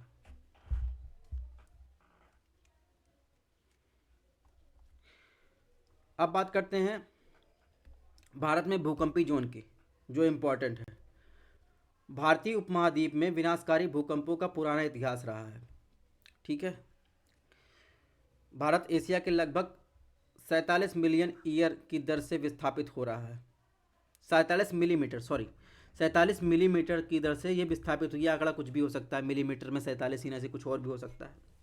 भारतीय उपमहाद्वीप का लगभग जो है 60% क्षेत्र जो है आपको अर्थक्वेक जोन में मिलेगा। हालांकि वो अलग अलग जोन हो सकते हैं, जिसको जो है सेकेंड और थर्ड फोर्थ में जो है विभाजित किया जाता है। हालांकि कुछ संशोधन के बाद फर्स्ट जोन को हटा दिया गया। जो भारतीय मानक ब्यूरो BIS है, को नवीनतम कोड को जो भूकंप रोधी संरचना के निर्माण होते नियम जारी करता है कि कौन से मकान कैसे बनाने हैं, उसे 5 जोनों में जगह 4 जोनों में विभाजित किया जाता है, ठीक है। अब बात करें, अगर जो जोन की बात करें तो देखेंगे सेकेंड जोन जो लीस्ट एक्टिव जो है अर्थक्वेक से सेकेंड जोन जो है, थर्ड जोन जो है मॉडरेट है, मध्यम है, और फोर्थ जोन जो है बहुत ज़्यादा हाई है, 5 जोन हाईएस्ट है। तो जितना डार्क है उतना ज़्यादा हाईएस्ट जो है यहाँ पर भूकंप आते हैं, ठीक है। अब बात करें कि इंडियन प्लेट जो है पूरा का पूरा जो है भूकंप क्यों आता है। एक कॉन्सेप्ट सिंपल बता रहे हैं, ठीक है। ये देखिए, ये भारत, सपोज ये हो गया भारतीय प्लेट, ठीक है। ये हो गया यूरेशियन प्लेट। अब इसमें क्या हुआ है, भारतीय प्लेट ज़्यादा डेंस है। डेंस क्यों है? डेंस में मैंने बताया क्यों डेंस होता है। इसमें बसाल्टिक और मैग्नीशियम जैसे भारी तत्व, लोहे की मात्रा ज़्यादा पाई जाती है। और ये कुल मिलाकर ये जो है ओसनिक अधिकतर भाग ये जो है इसका जो भारतीय प्लेट का है ये ओसनी क्रस्ट से बना हुआ है। इसी वजह से एक कारणों में से ये है कि ये ज़्यादा डेंस है, ठीक है, डेंसिटी के एक कारणों में से। तो ये क्या हुआ है, ये यूरेशियन प्लेट के ज़्यादा नीचे गहराई तक जो है ये सबडक्शन नहीं हुआ है, ठीक है, ये गहराई तक नहीं गया है। इससे क्या हुआ है, यूरेशियन प्लेट और भारतीय प्लेट जो है इसके नीचे तो गया है लेकिन ये फिसलन हो रहा है, और इसी फ्रिक्शन के कारण देखेंगे जो ये भूकंप आते हैं। इसीलिए जो ज़्यादा गहराई तक प्लेट नहीं गया है, तो इसीलिए जो देखेंगे भारत में कोई ज्वालामुखी पाया नहीं जाता सिवाय बैरन आइलैंड के, तो उसके कारण ये नहीं है ज्वालामुखी पाने का, ठीक है। इस क्षेत्र में, हिमालयन क्षेत्र में, जबकि देखेंगे दुनिया के अधिकतर जो फोल्ड माउंटेन वहाँ पर ज्वालामुखी एक्टिविटी होती है लेकिन भारत में नहीं होती, उसका कारण ये है, ठीक है। ये देखिए इंडियन प्लेट है, ये यूरेशियन प्लेट है, इसका सबडक्शन पूरी तरह नहीं हुआ है, ठीक है, ये फिसल रहा है। तो कुल मिलाकर कारण ये है। अब एक चीज़ और ध्यान है, इसको हालांकि बाद में आगे पढ़ाएंगे। अब देखिए ये गंगा यानी भारत के मैदानी क्षेत्र और शिवालिक जो क्षेत्र है यानी आउटर हिमालय, उसके बीच कौन सा जो है बाउंड्री बनाती है, MBF, मेन बाउंड्री फॉल्ट, ये ध्यान रखना है। अब शिवालिक हिमालय और जो है ग्रेट हिमालय के बीच जो MCT, मेन सेंट्रल थ्रस्ट बनाती है, ठीक है। तो इस प्रकार जो है ये आपको कुछ बाउंड्री हैं जो आपको ध्यान रखना है। बाकी ये जो 3D डायग्राम है इसमें आपको बहुत ज़्यादा देखना नहीं, मैंने जो था बता दिया। तो हिमालय कैसे बना उसकी प्रोसेस दिया गया है, यानी देखिए बीच में टेथिस सी था, इधर इंडियन प्लेट आई, इधर यूरेशियन प्लेट आई, तो टेथिस सी जो है दोनों टकराए तो टेथिस सी का सिकुड़न चालू हुआ यानी जियोसिंक्लाइन, ठीक है। धीरे धीरे टेथिस सी सिकुड़ता गया, इधर तिब्बतियन प्लेटू बनता गया, तो टेथिस सी जब पहले टकराया जो है यूरेशियन प्लेट से, तो इससे क्या बना, इससे बना जो है तिब्बतियन प्लेटू। फिर समय के साथ क्या हुआ, टेथिस सी जो है, अभी थोड़ा सा आपको जो है टेथिस सी देखना हो तो पेंगोंग लेक जो है टेथिस सी का थोड़ा बचा हुआ भाग है। तो हैवी सेडिमेंटेशन के कारण देखेंगे जो है ये हिमालय का भाग नहीं है, जो आप लद्दाख जास्कर वाला रीजन है वो हिमालय का भाग नहीं है, तिब्बतियन जो है हिमालय का भाग नहीं है। उसके बाद क्या हुआ, हिमालय बना, ठीक है, टेथिस सी का सेडिमेंटेशन और उनके सिकुड़ने से क्या हुआ, हिमालय बना। फिर ये सब बाउंड्री को निर्धारित किया गया, ठीक है। Tethys sea formation, great Himalayan crystalline, lesser Himalaya, Shivalik, Indian जो है, तो ये सब जो है ये ध्यान रखना है किसके किसके बीच है, इसके पूछे हो जाता है, यानी MFT कितने, MBT कितने, MCT कितने है, किसके किसके बीच में है, तो ये पूछा जाता है। बाकी और कुछ चीज़ आपको ध्यान नहीं रखता है, ठीक है। सिस्मिक वेव की बात हम कर ही लिए हैं, तो ये इसको इंग्लिश ट्रांसलेशन है, ठीक है। अब बात करते हैं भूकंप का जो है वैश्विक विभाजन कैसे किया जाता है। तो भूकंप को 3 भागों में बांटते हैं। पहला जो है प्रशांत महासागरी जो है पैसिफिक बेल्ट जो है, पहला जो है पैसिफिक बेल्ट में, दूसरा जो है अल्पाइन और हिमालयन बेल्ट में डिवाइड करते हैं, तीसरा जो है मध्य अटलांटिक रिज में डिवाइड करते हैं। अब ये है पूरा पैसिफिक रिंग ऑफ फायर, ठीक है, चारों ओर से घिरा हुआ है, जिसके अंदर भूकंपी सक्रियता बहुत अधिक है। इसमें जापान, फिलीपींस, चिली जैसे देश आते हैं, इसे पैसिफिक रिंग ऑफ फायर कहते हैं। अब इसके अलावा अल्पाइन या हिमालयन बेल्ट की बात करें तो ये जो है ये बेल्ट जो है यहाँ पे देखिए टर्की भी है, तो टर्की का भूकंप आने का चट्टाने जो है एक दूसरे से, टर्की में जो भूकंप आया वो ट्रांसफॉर्म प्लेट बाउंड्री के कारण, अभी प्लेट बाउंड्री की चर्चा आगे करके एक बता देते हैं। तो ये मध्य जो है बात करें तो अल्पाइन हिमालयन बेल्ट में जो है जो भूकंप आया है वो उसमें ही टर्की को भूकंप को रखा जाता है। ये बेल्ट भूकंपी संक्रांति के मामले में पैसिफिक जो है महासागरीय भूकंप के बाद दूसरे सबसे ज़्यादा संवेदनशील है। इस बेल्ट में भूमध्य के किनारे से लेकर ईरान व हिमालय पर्वतों तक फैला हुआ है, या इसे मिड कॉन्टिनेंट जो है अर्थक्वेक जोन या हिमालय अल्पाइन बेल्ट दोनों कह सकते हैं। इसके बाद तीसरा आएगा मध्य अटलांटिक जो है जोन, इसकी सतह जो है दक्षिण से यूरोप अटलांटिक के साथ साथ दक्षिण में यूरोप तक फैली हुई है, ठीक है। ये बेल्ट की बात कर रहा है, यानी सबसे ज़्यादा संवेदनशील पैसिफिक वाला, फिर उसके बाद दूसरे में सबसे ज़्यादा भूकंप आएगा मिड जो है कॉन्टिनेंट वाले, उसके बाद तीसरे में ये आएंगे, ठीक है। अब बात करेंगे भूकंप के हानिकारक प्रभाव। तो आप हानिकारक प्रभाव तो देख ही चुके होंगे। एक तो बहुत ज़्यादा नुकसान होता है, मानवीय नुकसान और इन्वायरमेंट नुकसान, ये सब तो होता ही है, ठीक है, जिससे क्या होता है, चट्टानें एक दूसरे पर चढ़ जाती हैं, लैंडस्केप में परिवर्तन होता है, भूस्खलन, सॉइल इरोजन जैसी घटना होती है। संपत्ति का नुकसान सीरिया और टर्की में आप देख ही रहेंगे। इसके अलावा बहुत सारे आदमी मरते हैं, अभी आज तक जो है पता चला लगभग 50,000 जो है अकेले टर्की में मर चुके हैं इंसान, मृत्यु को प्राप्त कर चुके। सुनामी आती है, भूकंप से सुनामी। जापान में देखिए जो पैसिफिक रिंग ऑफ फायर है उसमें जो है ज्वालामुखी की दृष्टि से सक्रिय है, तो वहाँ पे भूकंप जैसी घटनाएं आती रहती हैं। तटीय इलाकों में तबाही मचाती है। कीचड़ के फव्वारे, भूकंप के प्रभाव से गर्म पानी और कीचड़ पृथ्वी की सतह पर आते हैं, फव्वारे के रूप में निकलता है। 1934 में बिहार में आए भूकंप में किसानों की फसल बर्बाद हो गई और उनके खेतों में कीचड़ भर गया। द्रवण यानी लिक्विफिकेशन जो बात कर रहे हैं, तो एक संतृप्त या आंशिक रूप से संतृप्त मिट्टी तनाव कारण काफ़ी हद तक कठोरता खो देती है, जो भूकंप के दौरान जो है परिवर्तन आता है। तो ये कुछ उसके प्रभाव है। अगर आपको मेंस में आ जाता है तो आप मेंस में लिखने के लिए आपके काम आ जाएगा। अब बात करते हैं ज्वालामुखी। भूकंप की बात कर ली, अब बात करते हैं ज्वालामुखी। हालांकि ज्वालामुखी और भूकंप का संबंध कहीं ना कहीं एक साथ देखा जाता है, लेकिन आप देखेंगे कि हिमालयन रेंज में जो है ज्वालामुखी घटना नहीं है, लेकिन वहाँ भूकंप आते हैं। ठीक है, ज्वालामुखी क्या होता है? भूपर्पट्टी पर बने छिद्र को क्या कहते हैं? ज्वालामुखी कहते हैं, क्रस्ट पर। इसके हिसाब से ज्वालामुखी से जो पदार्थ बाहर आते हैं उन्हें लावा या पायरोक्लास्टिक मलबा, ज्वालामुखी बम, राख, धूल, गैस जैसे नाइट्रोजन की यौगिक, सल्फर यौगिक, थोड़ी मात्रा में क्लोरीन, हाइड्रोजन, आर्गन पाई जाती है। अब इसमें क्या ध्यान रखना है? मैग्मा कब तक होगा? एक सेकंड। ज्वालामुखी को मैग्मा कब तक कहा जाएगा? जब तक वो पृथ्वी के अंदर है तो मैग्मा है। जैसे वो पृथ्वी की सतह पर आ गया, लावा, विस्फोट हुआ, तो उसमें कौन कौन सी गैसें पाई जाती हैं? तो सबसे ज़्यादा जो है आप जो सबसे ज़्यादा मात्रा में देखेंगे तो धूल, कण और राख के साथ आप देखेंगे। अगर आपको जो है जलवाष्प ऑप्शन दिया है तो ज्वालामुखी विस्फोट के साथ सबसे ज़्यादा मात्रा में कौन सी गैस आती है? जलवाष्प जो है सबसे ज़्यादा मात्रा में आपको दिखाई देगा, ये ध्यान रखिएगा। इसके अलावा नाइट्रोजन जो है, धूल, राख यानी सल्फर जो है, थोड़ी मात्रा में क्लोरीन, हाइड्रोजन, आर्गन भी पाए जाते हैं। अधिकतर जो ज्वालामुखी शंकु के आकार के होते हैं।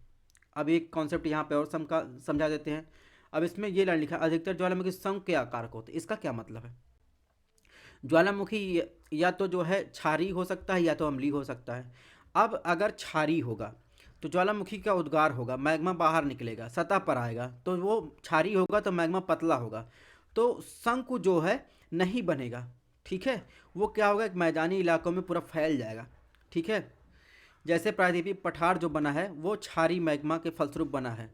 अगर जो मैग्मा होगा वो लावा जब बाहर आएगा वो अम्लीय होगा, तो क्या होगा, वो गाढ़ा और चिपचिपा होगा, तो ये कोन के रूप में बनेगा। एक कॉन्सेप्ट आपको ये भी ध्यान रखना है। ठीक है, तेजी से निकलने वाला लावा ठंडा होकर छोटे छोटे ठोस के टुकड़ों का आकार ले लेता है, जिन्हें क्या कहते हैं? सिंडर कहते हैं। ठंडे लावा के टुकड़े ज्वालामुखी छिद्रों को चारों ओर एकत्रित होकर क्या कहते हैं? सिंडर शंकु बनाते हैं। एक ये कॉन्सेप्ट हो गया, एक कॉन्सेप्ट हो गया ज्वालामुखी का प्रभाव। तो ज्वालामुखी जो है अभिसरण, विसरण कुछ महाद्वीपीय प्लेटों पर हो सकता है। ठीक है, प्लेटों की सीमाओं के मिलने के समय एक प्लेट दूसरी प्लेट के नीचे जो है आ जाने से उच्चतम तापमान दाब के कारण जो है प्लेट पिघल जाती है, जिससे दरार पड़ जाती है।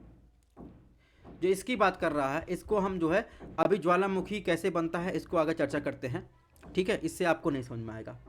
ज्वालामुखी के लाभ के बारे में कई बार पूछता है, क्योंकि जरूर नहीं भूकंप आ रहा है या ज्वालामुखी निकल रहा है तो कुछ नुकसान ही हो। तो इससे क्या होता है, अपक्षय अपघटन के बाद ज्वालामुखी चट्टानें बहुत उपजाऊ मिट्टी पैदा करती हैं, यानी मिट्टी पैदा उपजाऊ हो जाती है। राख, धूल खेतों में बागों के लिए बहुत उपजाऊ होती है। गर्म पानी के झरनों का जो है ऊपर सतह पर आता है, और इनका जो है गर्म स्रोत देखेंगे, यानी गीजर जिसे कहते हैं, उनका जो है हेल्थ के रूप में बहुत ज़्यादा इंपॉर्टेंट रहता है। और पर्यटन जो है उनकी आकृतियाँ देखने के लिए जो है सिंडर और ज्वालामुखी ठंडे हो चुके अवशिष्ट पदार्थों को देखने के लिए आते हैं। गीजर की बात कर ली है, और उसे थर्मल जो एनर्जी बनाने में जो गीजर निकलता है उसे थर्मल एनर्जी बनाने के लिए उपयोग किया जाता है। ठीक है, पठारों और पहाड़ों को जोड़ते हैं। ज्वालामुखी गतिविधि से मूल्यवान खनिज गैस जो है सतह पर आते हैं। जो पृथ्वी के अंदर जो है खनिज मौजूद हैं वो पृथ्वी की सतह पर आती है। ये कुछ लाभ है। ठीक है, अब ये डिसकंटिन्यूटी है, इसके बारे में हमने पहले लेक्चर में चर्चा की है, आप यहाँ से देख लीजिएगा। अभी ज्वालामुखी कैसे निकलते हैं इसको हम आपको दिखाएंगे अपसारी अभिसारी प्लेट सीमांत के द्वारा। ये इंग्लिश ट्रांसलेशन है, आप यहाँ से इंग्लिश देख लीजिएगा। ज्वालामुखी के लाभ जो है बात चर्चा हो चुकी है, इसका इंग्लिश ट्रांसलेशन आप देख लीजिएगा, 2 बार आ गया है। अब बात करते हैं ज्वालामुखी के प्रकार। तो ज्वालामुखी जो है 4 प्रकार की होती है, एक फिशर ज्वालामुखी, सील्ड ज्वालामुखी, कंपोजिट ज्वालामुखी, काल्डेरा। सील्ड ज्वालामुखी की बात करें तो सील्ड ज्वालामुखी सभी ज्वालामुखी में सबसे विशाल होती है। ये ज्वालामुखी ज़्यादातर बसाल्ट से बने होते हैं, जो एक प्रकार के लावा हैं, और उनके फटने पर बहुत तरल जो है पदार्थ निकलते हैं। बहुत विशाल मतलब बहुत बड़े क्षेत्र में जो है ये आपको फैले हुए मिलेंगे। और तरल क्यों होगा, फैलते क्यों हैं, क्योंकि ये जो मैग्मा क्षारीय है, ठीक है, बसाल्ट से बने होते हैं, क्षारीय मैग्मा होते हैं। सील्ड ज्वालामुखी की बात करें, सील्ड ज्वालामुखी ये इंग्लिश है। अब इसके बाद बात करेंगे कंपोजिट ज्वालामुखी। तो कंपोजिट ज्वालामुखी देखेंगे, इसके अलावा एक विशेषता ये भी है सील्ड ज्वालामुखी की, ये सामान्यतः देखेंगे तो ये विस्फोटक नहीं होते हैं, यानी खड़ी नहीं होती, लेकिन विस्फोटक नहीं होते सामान्यतः। लेकिन अगर इसके छिद्र में जो वेंट होता है उसमें अगर पानी चला जाए तो विस्फोटक हो जाते हैं, जैसे हवाई द्वीप के ज्वालामुखी इसी प्रकार का सील्ड ज्वालामुखी है। कंपोजिट ज्वालामुखी ये बसाल्ट की तुलना में बहुत अधिक ठंडा और अधिक चिपचिपा होता है, यानी ये कैसा मैग्मा है, चिपचिपा ज़्यादा है, ये क्षारीय मैग्मा है, अम्लीय मैग्मा है, ये अम्लीय मैग्मा है।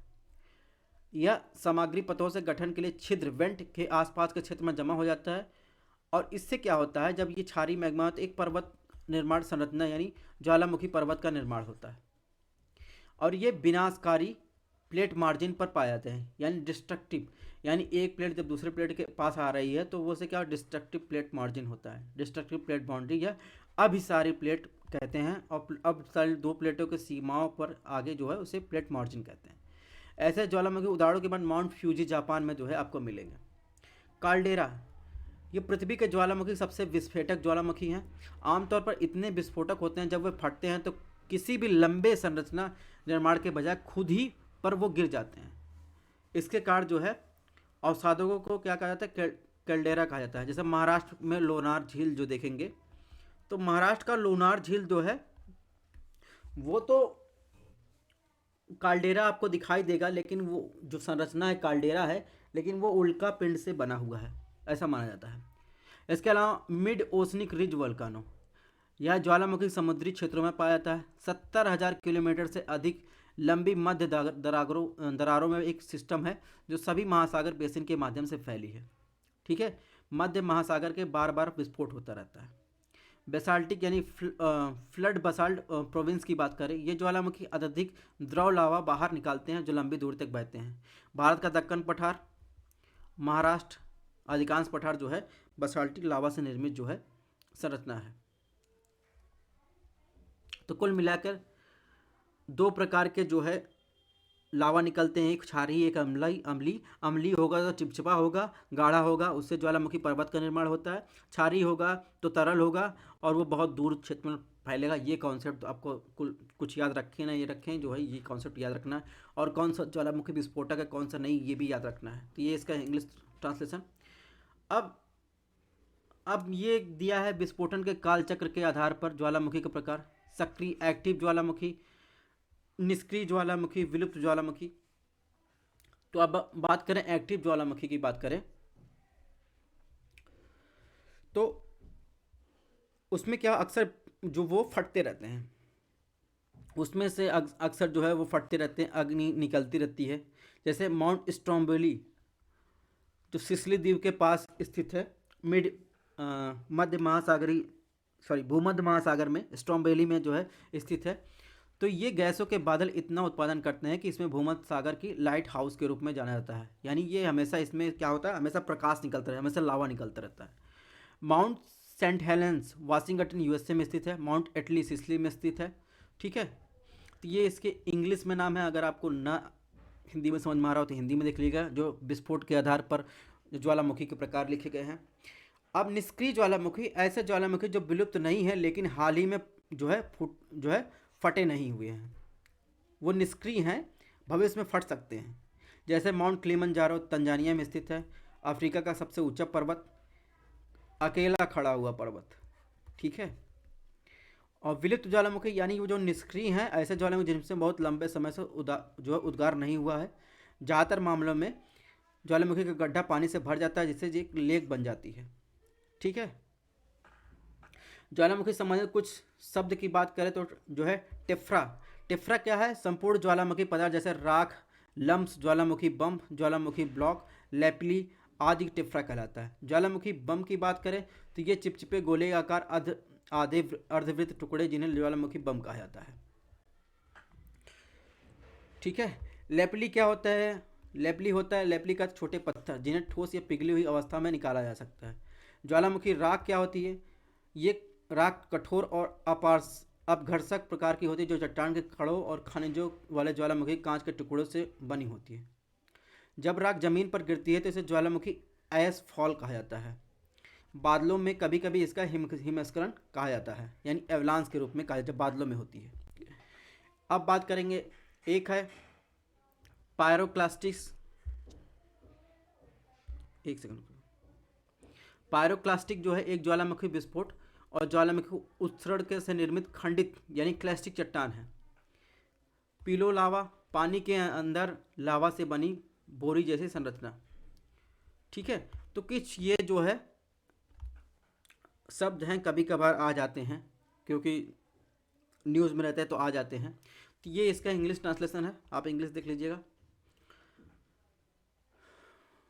तो ये जो मैं बात कर रहा था कि क्या क्या आते हैं, कौन कौन से होते हैं, ये इसका फिगर है। टिफ्रा की बात कर रहा था। इससे क्या होता है? एसिड रेन हो जाता है कभी कभी। ठीक है। बम जो होते हैं ये देखिए टुकड़े होते हैं। लावा डोम, लावा जमा हो जाता है। ठीक है। तो इसी की बात कर रहा था, हालांकि जो ज़रूरी है मैं वो बता देता हूँ। अब ये ज़रूरी है, वर्ल्ड में मेजर जो है वोल्केनिक यानी ज्वालामुखी जो एरिया है या जगह है, वो आपको कौन से देश में कौन सी ज्वालामुखी है वो आपको ध्यान रखना है। अब इसमें बात करें इम्पोर्टेंट की तो सबसे पहले अगर आएंगे क्राकातुआ। ठीक है। तो इसके अलावा माउंट फ्यूजी।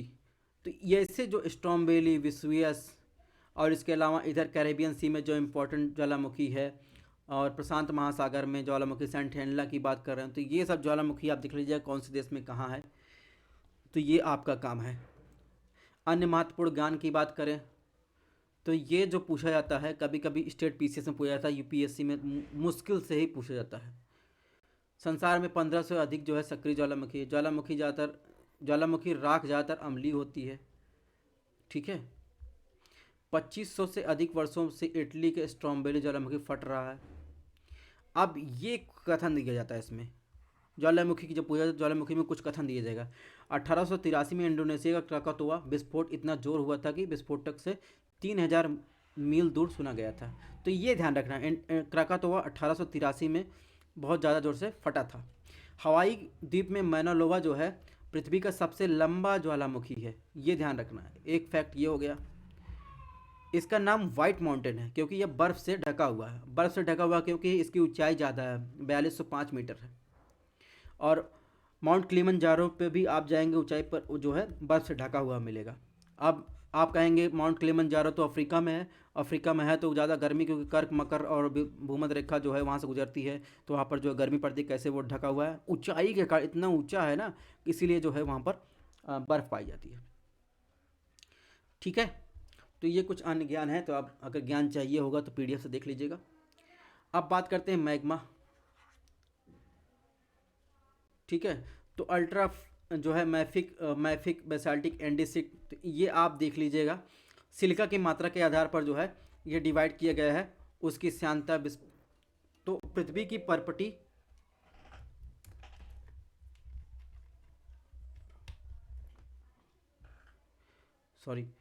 पृथ्वी की जो परपटी और मेंटल दो प्रचुर तत्व ऑक्सीजन और सिलिकॉन है, जो सिलिका बनाने के लिए संयोजित होते हैं।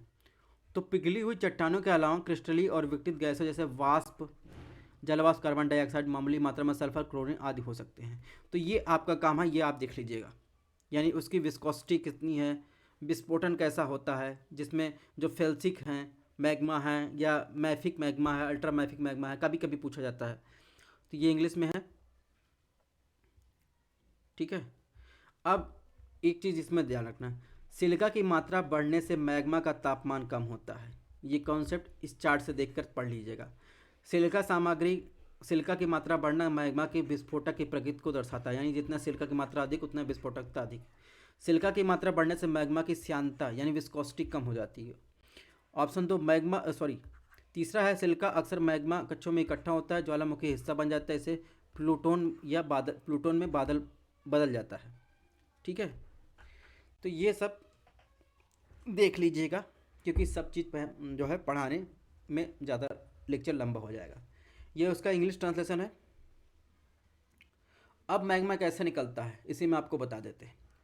मैग्मा क्या होता है, सपोज ये है ओशनिक प्लेट है, ये महाद्वीपीय प्लेट है, ये दोनों प्लेट टकराई, ओशनिक प्लेट इसके नीचे सबडक्शन होगा, जैसे जैसे गहराई बढ़ी तो क्या होगा, प्रेशर बढ़ा, प्रेशर बढ़ा तो ये क्या होंगे, टेम्परेचर इस पर क्या होगा, ये चट्टानें टूटने लगेंगी, टूटने लगेंगी तो क्या होगा, प्रेशर कम होगा, प्रेशर कम होगा, दबाव, ठीक है, यानी दबाव कम हुआ, दबाव कम हुआ, जब ये चट्टानें टूटी दबाव कम हुआ तो तापमान बढ़ा, तापमान बढ़ा तो इससे क्या होगा, जो गर्म गलित मैग्मा जो है ऊपर आएंगी, ठीक है। और ये ओशनिक प्लेट ही क्यों नीचे जा रही है, क्योंकि इसमें बसाल्ट और मैग्नीशियम जैसे भारी लौह आयरन तत्व हैं जो इसकी डेंसिटी बढ़ा देते हैं, जिससे ये एक कम घनत्व वाली प्लेट जो होती है ज़्यादा घनत्व वाली प्लेट के ऊपर चढ़ जाती है।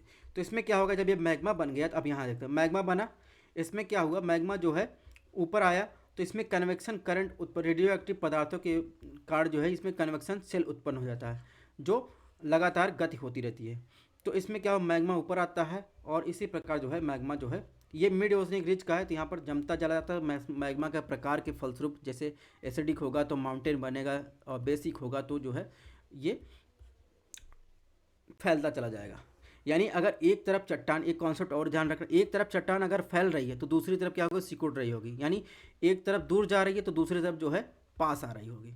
यानी अगर ओशनिक और महाद्वीपीय प्लेट जो है टकरा रहे हैं तो कहीं हो सकता है ओशनिक कॉन्टिनेंट दूर जा रहा हो या ओशन दूर जा रहा हो, ठीक है। तो यही जो मैंने बताया कुल मिलाकर ये उसका हिंदी में है, अगर आपको ना समझ में हिंदी में देख लीजिएगा। अब बात कर लेते हैं, जैसे बैथोलिथ की हमने चर्चा की, तो इसमें बैथोलिथ जो है सबसे अंदर पाए जाने वाली संरचना है। इसके बाद लैकोलिथ, ठीक है, ये भी आंतरिक संरचना है, ठीक है। अब इसके अलावा सिल्क जो सिल्ट होता है ये पतली संरचना होती है। तो ये कुछ संरचना है, ये आपको ध्यान रखना है। अब बैथोलिथ लैकोलिथ के बारे में चर्चा कर ही चुके होंगे। इसकी लैपोलिथ की बात करें तो यह एक तस्तरी के आकार का विकसित होता है, क्षैतिज दिशा में बहता है, जैसे कमजोर समतल होता है। अब लैकोलिथ की बात करें, यह गुंबद के आकार का होता है, ठीक है। कर्नाटक का पठार डोमल की पहाड़ियाँ ग्रेनाइट चट्टानों से बनी, तो ये लैकोलिथ का उदाहरण है जो आपर्तन के फलस्वरूप जो है ऊपर आ गई है। बैथोलिथ ये गहराई में ठंडा होता है, गुंबद के आकार का होता है। डाइक सिल्क की बात करें तो ये जो होती हैं अतिक्रमण करने वाले आग्नेय चट्टानों के निकटवर्ती जो है क्षैतिज को सिल्क कहा जाता है। ये जमीन के लगभग लंबवत जो है जमा हुआ जो है संरचना होती है, तो इन्हें डाइक कहा जाता है, जिसके कारण दक्कन ट्रैप का विकास हुआ है। तो इसके नीचे इंग्लिश में दिया हुआ था। अब बात करें रिंग ऑफ फायर की, बात कर ही चुके हैं, जिसमें ये रिंग ऑफ फायर है पैसिफिक ओशियन की। इसमें ज्वालामुखी घटनाएं और भूकंपीय घटनाएं होती रहती हैं और ये प्रशांत महासागर के आसपास होती हैं, ठीक है।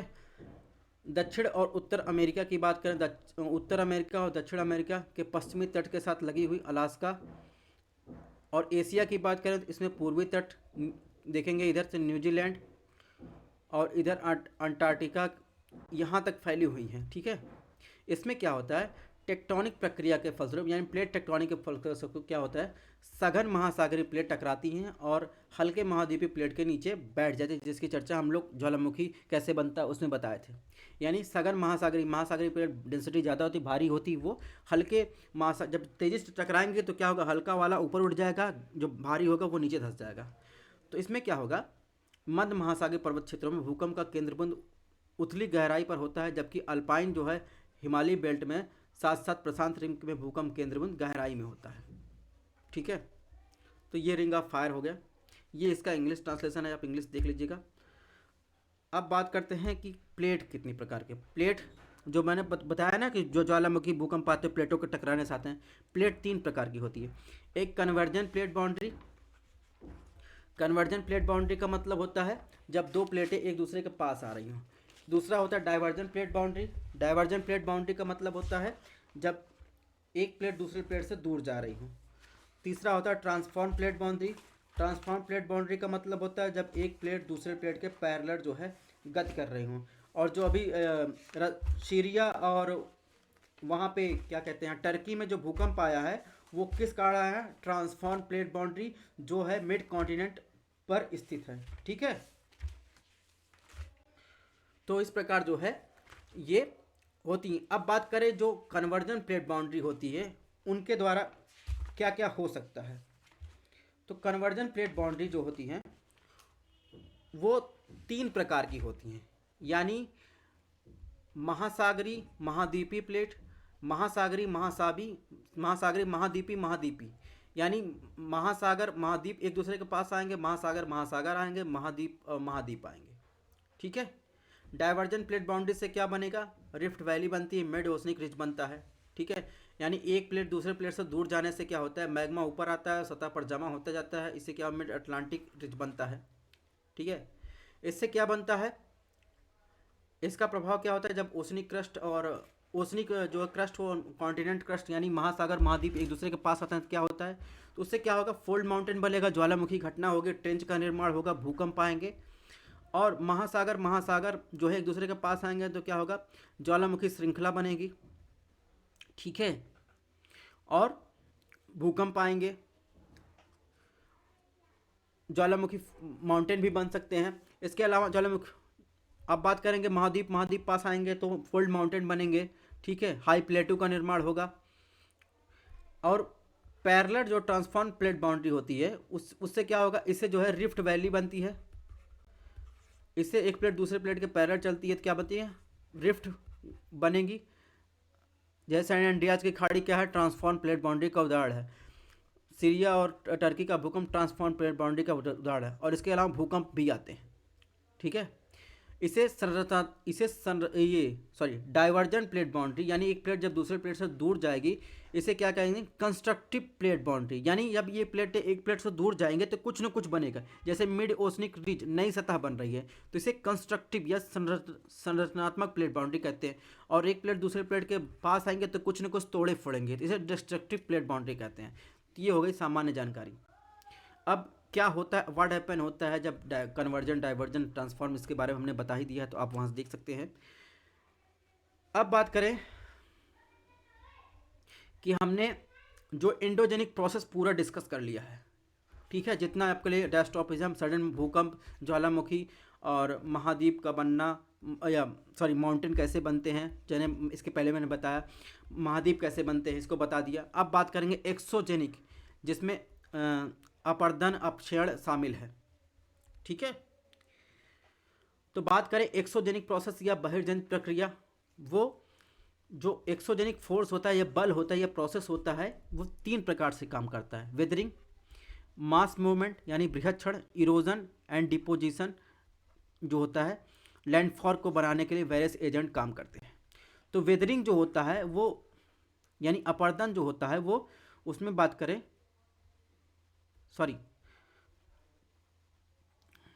अपक्षयण जो होता है वो उसमें क्या था? फिजिकल और केमिकल बायोलॉजिकल होता है। और मास वेटिंग यानी बृहद क्षण में स्लो और रैपिड मूवमेंट होता है। तो सबसे पहले बात करेंगे एक्सोजेनिक प्रोसेस की। तो ये क्या होता है? ये अपनी ऊर्जा जो है वायुमंडल से प्राप्त करता है, यानी मैंने बताया इस पर जो है एटमॉस्फेरिक जो है एनर्जी काम करती है।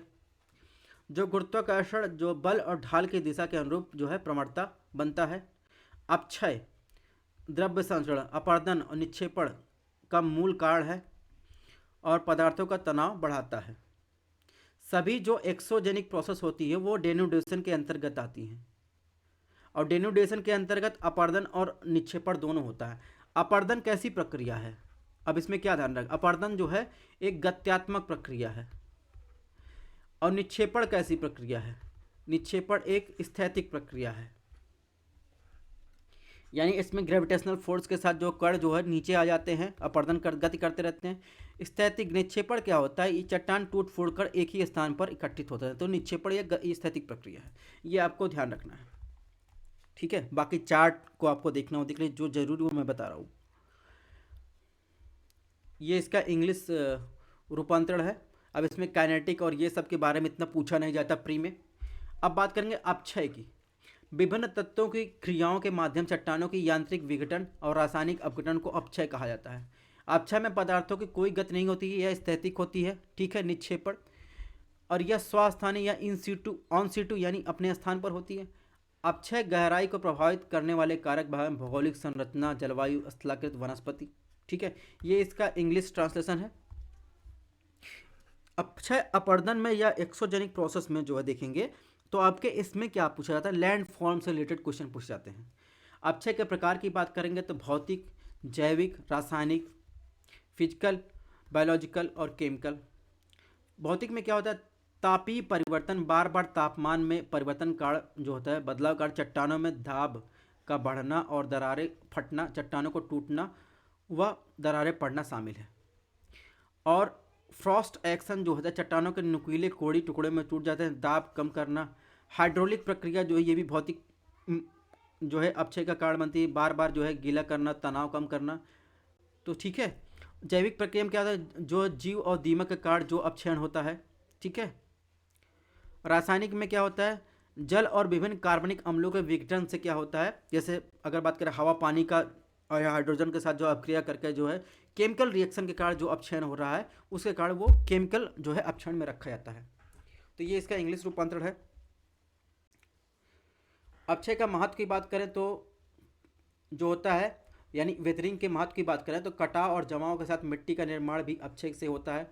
जैव विविधता मूल रूप से अपक्षय पर निर्भर करती। अपक्षय से द्रव्यमान क्षति, अपरदन, उच्चावच में कमी, भू आकृति में परिवर्तन होता है। अपक्षय व निक्षेपण से लोहा, मैग्नीज, एल्युमिनियम, तांबे, कुछ मूल्यवान अयस्कों संवर्धन संकेंद्रण में सम्मिलित होता है या मिट्टी का निर्माण महत्वपूर्ण भूमिका निभाते हैं अपक्षय। अब ये संवर्धन के बारे में दिया गया है, ये ज़्यादा कुछ खास जरूरी नहीं है। अब बात करते हैं मास मूवमेंट के बारे में। अब मास मूवमेंट जो होता है, इसमें गुरुत्वाकर्षण बल के प्रभाव के अंतर्गत जो चट्टानी मलबे हो का ढलान नीचे खिसक जाना ही जो है मास मूवमेंट यानी जो है बृहद क्षरण है। जैसे इसमें देख रहे होंगे, खड़ी चट्टान है, पूरी पूरी चट्टानी संरचना जो है नीचे ढल गई। हिमालय में भूस्खलन बहुत ज़्यादा होता है, वो मास मूवमेंट का उदाहरण है। पूरा चट्टान ही बैठ गया नीचे। ठीक है, इसमें वायु, जल, बर्फ मलबे को नहीं ले जाते, बल्कि उसमें मलबे उन्हें बहाकर ले जाते हैं। जब बल प्रतिरोध से अधिक होता है तो द्रव्यमान विस्थापन होता है, यानी मास मूवमेंट होता है। उदाहरण के लिए कमजोर असंगठित पदार्थ, पतली परत वाली चट्टानों को दरारें आदि। हिमालय के किनारे भूस्खलन कारण जो है टेक्टोनिक रूप से सक्रिय प्लेटें, तलछटी चट्टानों का बनना, खड़ी ढाल, भारी बारिश, असंगठित पदार्थ, यानी जो लैंडस्लाइड होता है हिमालय रीजन में, ये कारण है। ठीक है, अब मास मूवमेंट के प्रकार की बात करें तो एक होता है जो बहुत धीरे होता है, ये होता है जल्दी होता है और सूख जाता है। एक होता है जो जल्दी होता है और गीला होता है, यानी एक होता है सॉइल क्रीप, उसके बाद रॉक फॉल होगा, मड फ्लो, पहले छोटे छोटे टुकड़े टूटेंगे, फिर होगा बड़े बड़े टुकड़े टूटेंगे, फिर उसके साथ क्या होगा, मड फ्लो हो जाएगा। तो कुल मिलाकर जो है मास मूवमेंट जो होता है बृहद मात्रा में चट्टानों को खिसकना, उसमें लैंडस्लाइड और ये सब भी शामिल होते हैं। ठीक है, ये बड़े बड़े चट्टान देखिए नीचे आ रहा है गुरुत्वाकर्षण बल के कारण। अब बात करते हैं अपरदन, संचरण, निक्षेपण, यानी इरोजन, ट्रांसपोर्टेशन एंड डिपोजिशन। वो क्या होते हैं, भू आकृति यानी लैंडस्केप के विकास में अपनी महत्वपूर्ण भूमिका निभाते हैं। अपरदन, संचरण, निक्षेपण जो है इनके प्रभाव से लैंडस्केप जो है बनता है, यानी भू आकृत विज्ञान भू आकृत का विज्ञान है। अपक्षय के बाद भू आकृत घटक भू आकृत को बदलने में प्रबंधन करते हैं। पृथ्वी के सतह के छोटे मध्यम भूभाग पार्सल को भू आकृत कहा जाता है। तो इस प्रकार देखेंगे अपरदन, संचरण, निक्षेपण जो है लैंडस्केप के विकास में महत्वपूर्ण भूमिका निभाते हैं। तो ये आपको ध्यान रखना है, बाकी ये आपको पढ़ना हो तो पढ़ लीजिएगा। अपरदन और मिट्टी का निर्माण, यानी मिट्टी के निर्माण की प्रक्रिया की बात करें तो अपक्षय मिट्टी के निर्माण के लिए जो है बुनियादी प्रक्रिया है। अपघटित पदार्थ बैक्टीरिया लाइकेन द्वारा लाए जाते विघटित किए जाते हैं और मृत अवशेषों से मिट्टी या ह्यूमस में नमी बढ़ती है। अब मृदा निर्माण का विज्ञान किसके अंतर्गत दिया जाता है? पेडियोलॉजी के अंतर्गत दिया जाता है। अब इसमें ध्यान क्या करना, अपरदन को प्रभावित करने वाले कारक में ध्यान रखना है। रॉक की संरचना कैसी है ये, ठीक है, यानी जैसे अगर फोल्ड की बात करें, दरार और उसमें जुड़ की बात करें, ठीक है, कठोर रॉक है या सॉफ्ट है, उसमें पारगम्यता या पोरोसिटी कितनी है, अभेद्यता कितनी है। इसके अलावा बात करें, ये तो रॉक स्ट्रक्चर की बात हो गया। अब बात करें समुद्र तल की स्थिरता और भूमापीय विवर्तनिक स्थिरता, जलवायु। तो कुल मिलाकर जो है अपरदन को प्रभावित करने वाले कारक में ये 3 आपको ध्यान रखना है,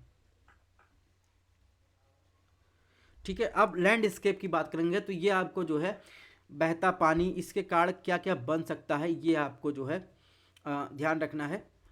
तो ये बात करेंगे, इन सब के बारे में आप पढ़ लीजिएगा। अब हम आपको बताएं इसमें क्या आता है। लैंडस्केप के बारे में पूछा जाता है, ये इंग्लिश में है फैक्टर इन्फ्लुएंसिंग इरोजन, यानी रॉक स्ट्रक्चर, ठीक है, tectonic stability of sea level, climate, ठीक है, ये आप इंग्लिश पढ़ लीजिएगा। अब बात करेंगे जो नदी होती है उसके जीवन चक्र के, साइकिल ऑफ स्टॉर्म, या फिर नदी कह लीजिए, युवावस्था, प्रौढ़ावस्था और वृद्धावस्था में होती है। जब नदी युवावस्था में होती हैं तो उसमें कम धाराएं शामिल होती हैं, ठीक है, और ये जो है इनकी जो तीव्रता होती है वो ज़्यादा होती है, वो बहुत ज़्यादा तेज, वो भी आकार की घाटी यानी ऊर्ध्वाधर जो है कटाव करती हैं, क्षैतिज कटाव की अपेक्षा ऊर्ध्वाधर कटाव करती हैं, ठीक है।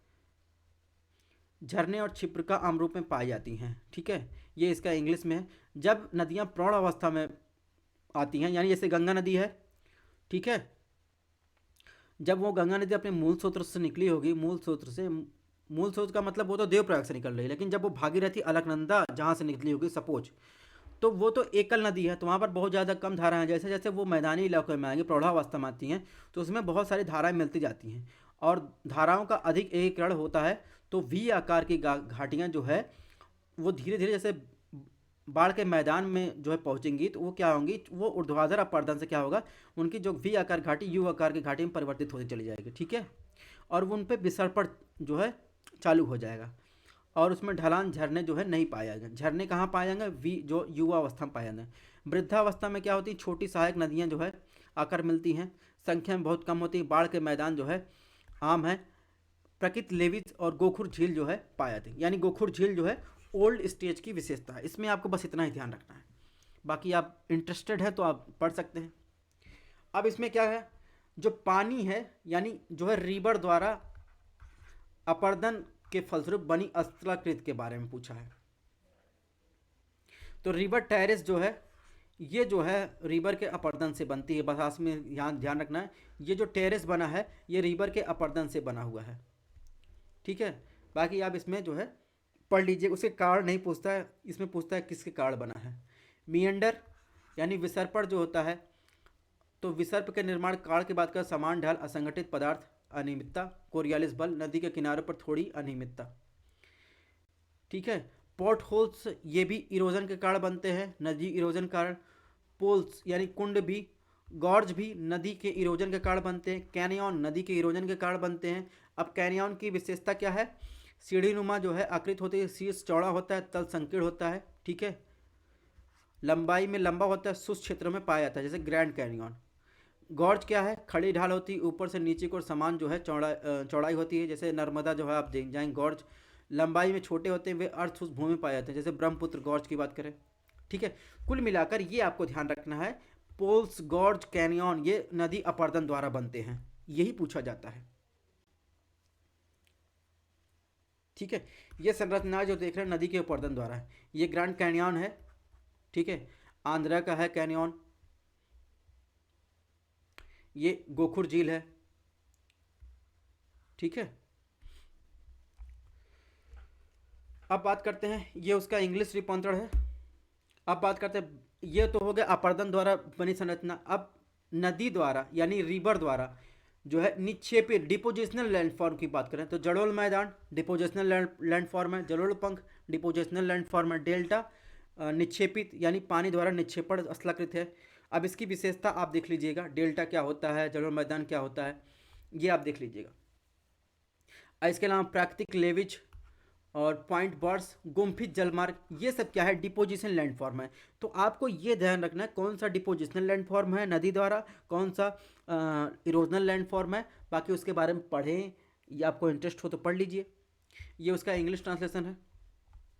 अब बात करते हैं कास्ट स्थलाकृति, जिसके बारे में बहुत ज़्यादा पूछा जाता है। तो ये किसके कारण बनता है? एक तो होगा नदी द्वारा, नदी के अपर्दन और डिपोजिशन के द्वारा लैंडफॉर्म होगा। तो ये देखिए कास्ट स्थलाकृत क्या होता है, इसमें चूना पत्थर या डोलोमाइट क्षेत्र में भूजल की प्रक्रिया द्वारा निर्मित जो है भू आकृतियाँ होती हैं, जो विलयन और निक्षेपण की प्रक्रियाओं के माध्यम से बने, उन्हें कास्ट स्थलाकृत कहते हैं। तो कुल मिलाकर ध्यान रखना इसमें क्या, कास्ट स्थलाकृत ग्राउंड वाटर के कारण बनता है, ग्राउंड वाटर के फ्लो के कारण बनता है, ठीक है, कास्ट टोपोग्राफी, ठीक है। जैसे आप वैष्णो देवी की गुफा देखे गए होंगे तो उसमें कास्ट टोपोग्राफी, यानी गुफा के अंदर जा रहे हैं ना, तो गुफा के अंदर जब जा रहे हैं तो वो कास्ट टोपोग्राफी का उदाहरण है, जो चूना पत्थर के कारण जो है वहाँ पे पानी देखिए टपकता रहता है, तो ग्राउंड वाटर के फ्लो होने के कारण वो बनता है, जिसमें विलयन और निक्षेपण प्रक्रिया शामिल रहती है, ठीक है। और आप बताएं कास्ट से निक्षेपित, यानी जो कास्ट स्थल उसके निक्षेपण यानी डिपोजिशन से जो लैंडफॉर्म बनता है उसे क्या कहते हैं, स्टेग्लेमाइट और स्टेग्लेकाइट। अब स्टेग्लेमाइट क्या होता है, ये देखिए ऊपर से लटका हुआ भाग स्टेग्लेकाइट्स है। स्टेग्लेमाइट जो होता है, ये जो पानी टपक टपक कर आकर धीरे धीरे अस्त्र रूप में जमा होता गया, इसे स्टेग्लेमाइट कहते हैं, ये स्टेग्लेटाइट कहते हैं। ये आपको ध्यान रखना है बस। इसमें और कुछ आपको ये कैसा होता है या इसमें क्या पाया जाता है, इसको जो है इसको रखें या ना रखें, लेकिन आपको ये सब ध्यान रखना है, कौन सा नीचे है कौन सा ऊपर है, उसको क्या ऊपर वाले क्या कहते हैं, नीचे वाले क्या कहते हैं। तो ये इसका इंग्लिश ट्रांसलेशन है, आप यहाँ से देख लीजिएगा, ठीक है। अब बात करेंगे हिमनद द्वारा जो है निर्मित संरचना की, ठीक है। तो अगर पहाड़ों की बात करें, उनके तलछटी में बर्फ की विशाल चादर फैली होती है, जो रैखिक प्रवाह पहाड़ी ढलान में व्यापक गर्त जैसी घाटियों पहाड़ों के ढलान पर बहती रहती है। अब इसमें ध्यान क्या रखना है, एरिड की जो है ये कहाँ है, ये नदी द्वारा निर्मित संरचना है। क्रिक, ये भी ग्लेशियर वैली, ठीक है। तो ये जो है ये नदी द्वारा निर्मित संरचना है। प्लकिंग कहाँ होगा, प्लकिंग जो होगा वो बर्फ द्वारा जो है, इसको आपने चिम्मच देखा होगा, चिम्मच जब जो है ग्लेशियर द्वारा अपर्दन होता है, तो जिस जगह अपर्दन होता है उसमें आप चिम्मच से, जैसे अगर कोई आइसक्रीम निकाल खा रहे हैं तो अगर कोई सतह उस जैसी दिखाई दे तो उसे प्लकिंग कहते हैं सिंपल लैंग्वेज में। तो वो क्या करता है, वहाँ से निकाल लेता है वो अपर्दन, ठीक है। अब ग्लेशियर से अपर्दित स्थलाकृत की बात करें तो उसमें देखिए क्रिक जो कहाँ होता है, ग्लेशियर वैली के हेड पर होता है, ठीक है। अब बात करेंगे तो एक होता है क्रिक और टार्न लेक, ये भी ग्लेशियर द्वारा अपर्दित जो है संरचना है, ठीक है। इसके अलावा बात करेंगे तो एरिट, ये भी अपर्दित संरचना है, ठीक है। यू शेप्ड वैली, ये देखिए ये भी अपर्दित संरचना है। तो इसमें जो जो भी कीवर्ड है वही आपको ध्यान रखना है। और इसमें बात करें तो ग्लेशियर वैली, ये भी अपर्दित संरचना है। इसके अलावा हैंगिंग वैली, हैंगिंग वैली बहुत ज़्यादा पूछा जाता है, हैंगिंग वैली ये भी अपर्दित संरचना है, ठीक है। और इसके अलावा ये जो देखेंगे, ये सबसे लास्ट में ये यानी पीक से शुरू होकर तट पर जो है फिजोर्ड्स या फ्योर्ड्स जो होते हैं, ये तटीय संरचना है, ये भी अपर्दित द्वारा संरचना है, ठीक है। और ये सब संरचना आप देखेंगे ये हाई एल्टीट्यूड पे पाए जाएंगे, हाई लैटिट्यूड पे पाए जाते हैं। यानी जब पिघले हुए ग्लेशियर द्वारा गिराए गए मिश्रित मोटे और बारीक मलबे को हिमनदी कहा जाता है। ग्लेशियर के नीचे किनारे और निचले बर्फ को पिघलने से धाराएं बनती हैं, और इस तरह पिघले जलधाराओं के मलबे को कुछ मात्रा को धोया जाता है, जिसे निक्षेपित किया जाता है। इस तरह इसे आउटवाश प्लेन को क्या कहते हैं, निक्षेपण द्वारा निर्मित संरचना को आउटवाश प्लेन में रखा जाता है। अब बात करेंगे कोस्टल लैंडफॉर्म की, जो लहरों की यानी वेव की प्रक्रिया के द्वारा जो है तटीय भूभाग पर जो है बनते हैं। यानी समुद्र तल के जो है उसका समुद्र तल का एरिया कैसा है, उस पर निर्भर करते हैं। तो उसमें बात करें, अगर भारत के पश्चिमी घाट की बात करें तो इसमें जो है देखेंगे तो ये नदियाँ अत्यधिक अनियमितता तटरेखा के साथ डूबी हुई प्रतीत होती हैं।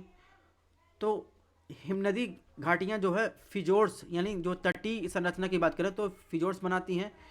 तो इस प्रकार की संरचना कुछ बनाती हैं ये तटीय संरचना जो कोस्टल रीजन में होती हैं। ठीक है, ये भारत के पूर्व तटीय यानी निम्न अवसादी चट्टान यानी डिपोजिशन के दौरान जो बनती हैं। तो इनको आप देख लीजिएगा, उसका इंग्लिश में दिया गया है। तो जो ज़रूरी है वो हम आपको अब इसमें आप फिगर से ध्यान रखेंगे ज़्यादा सही है।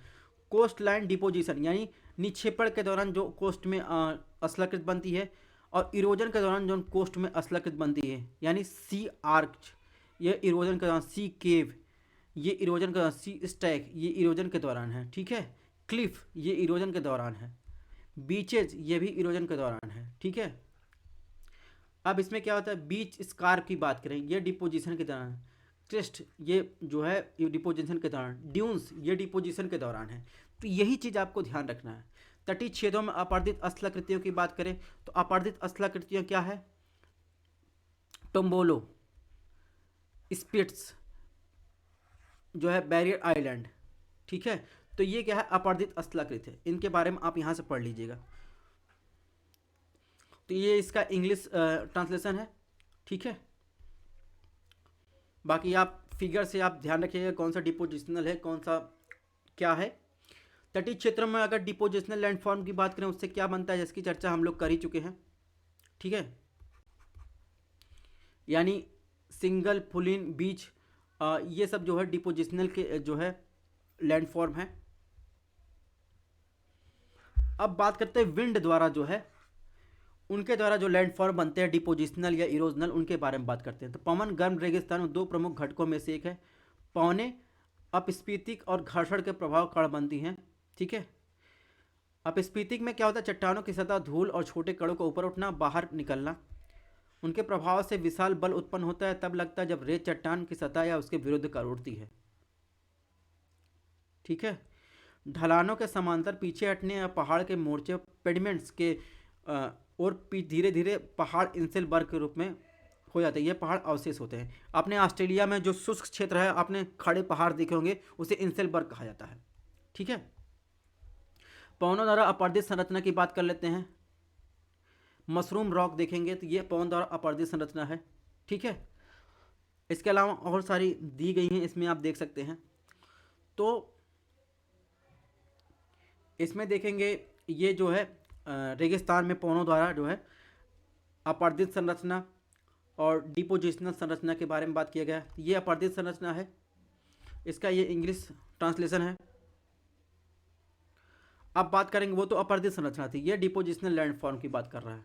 ठीक है, जो पौने धूल कण लाकर एक जगह डिपोजिट कर देती हैं, टिब्बे बना देती हैं। ठीक है, जैसे परवलयाकार टिब्बे जो बनते हैं जब रेतीली सतह आंशिक रूप से वनस्पति से ढक जाती है। इसका मतलब जो बरखान की बात करें तो बरखान जो है निक्षेपित स्थलाकृति है। सिफ वो निक्षेपित स्थलाकृति, अनुदैर्घ्य टिब्बे ये भी जो है निक्षेपित स्थलाकृति है। तो ये डिपोजिशनल लैंडफॉर्म है। ठीक है, ये डिपोजिशनल लैंडफॉर्म है। अब आपको एक लिस्ट दे देते हैं जिसमें विंड द्वारा जो है डिपोजिशनल लैंडफॉर्म दिया गया है।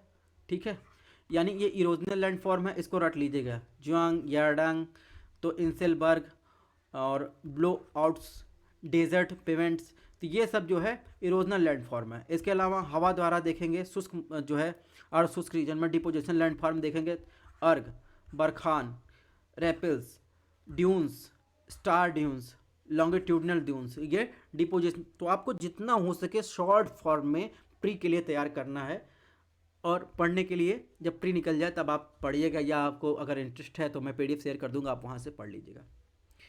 तो ये था हमारा पूरा जियोमॉर्फोलॉजी। इसके बाद तीसरा जो लेक्चर होगा वह वायुमंडल की संरचना, यानी पूरे का पूरा क्लाइमेटोलॉजी होगा। उसको भी ऐसे ही एक लेक्चर में कवर करेंगे, क्योंकि टाइम नहीं है अलग अलग लेक्चर लेने का। कंपोजिशन एंड स्ट्रक्चर की बात कर लेंगे एटमॉस्फेयर की, उसके सर्कुलेशन की बात कर लेंगे, प्रेशर बेल्ट की बात कर लेंगे, एटमॉस्फेयर में वाटर की बात करेंगे, वर्ल्ड क्लाइमेटिक रीजन की बात करेंगे।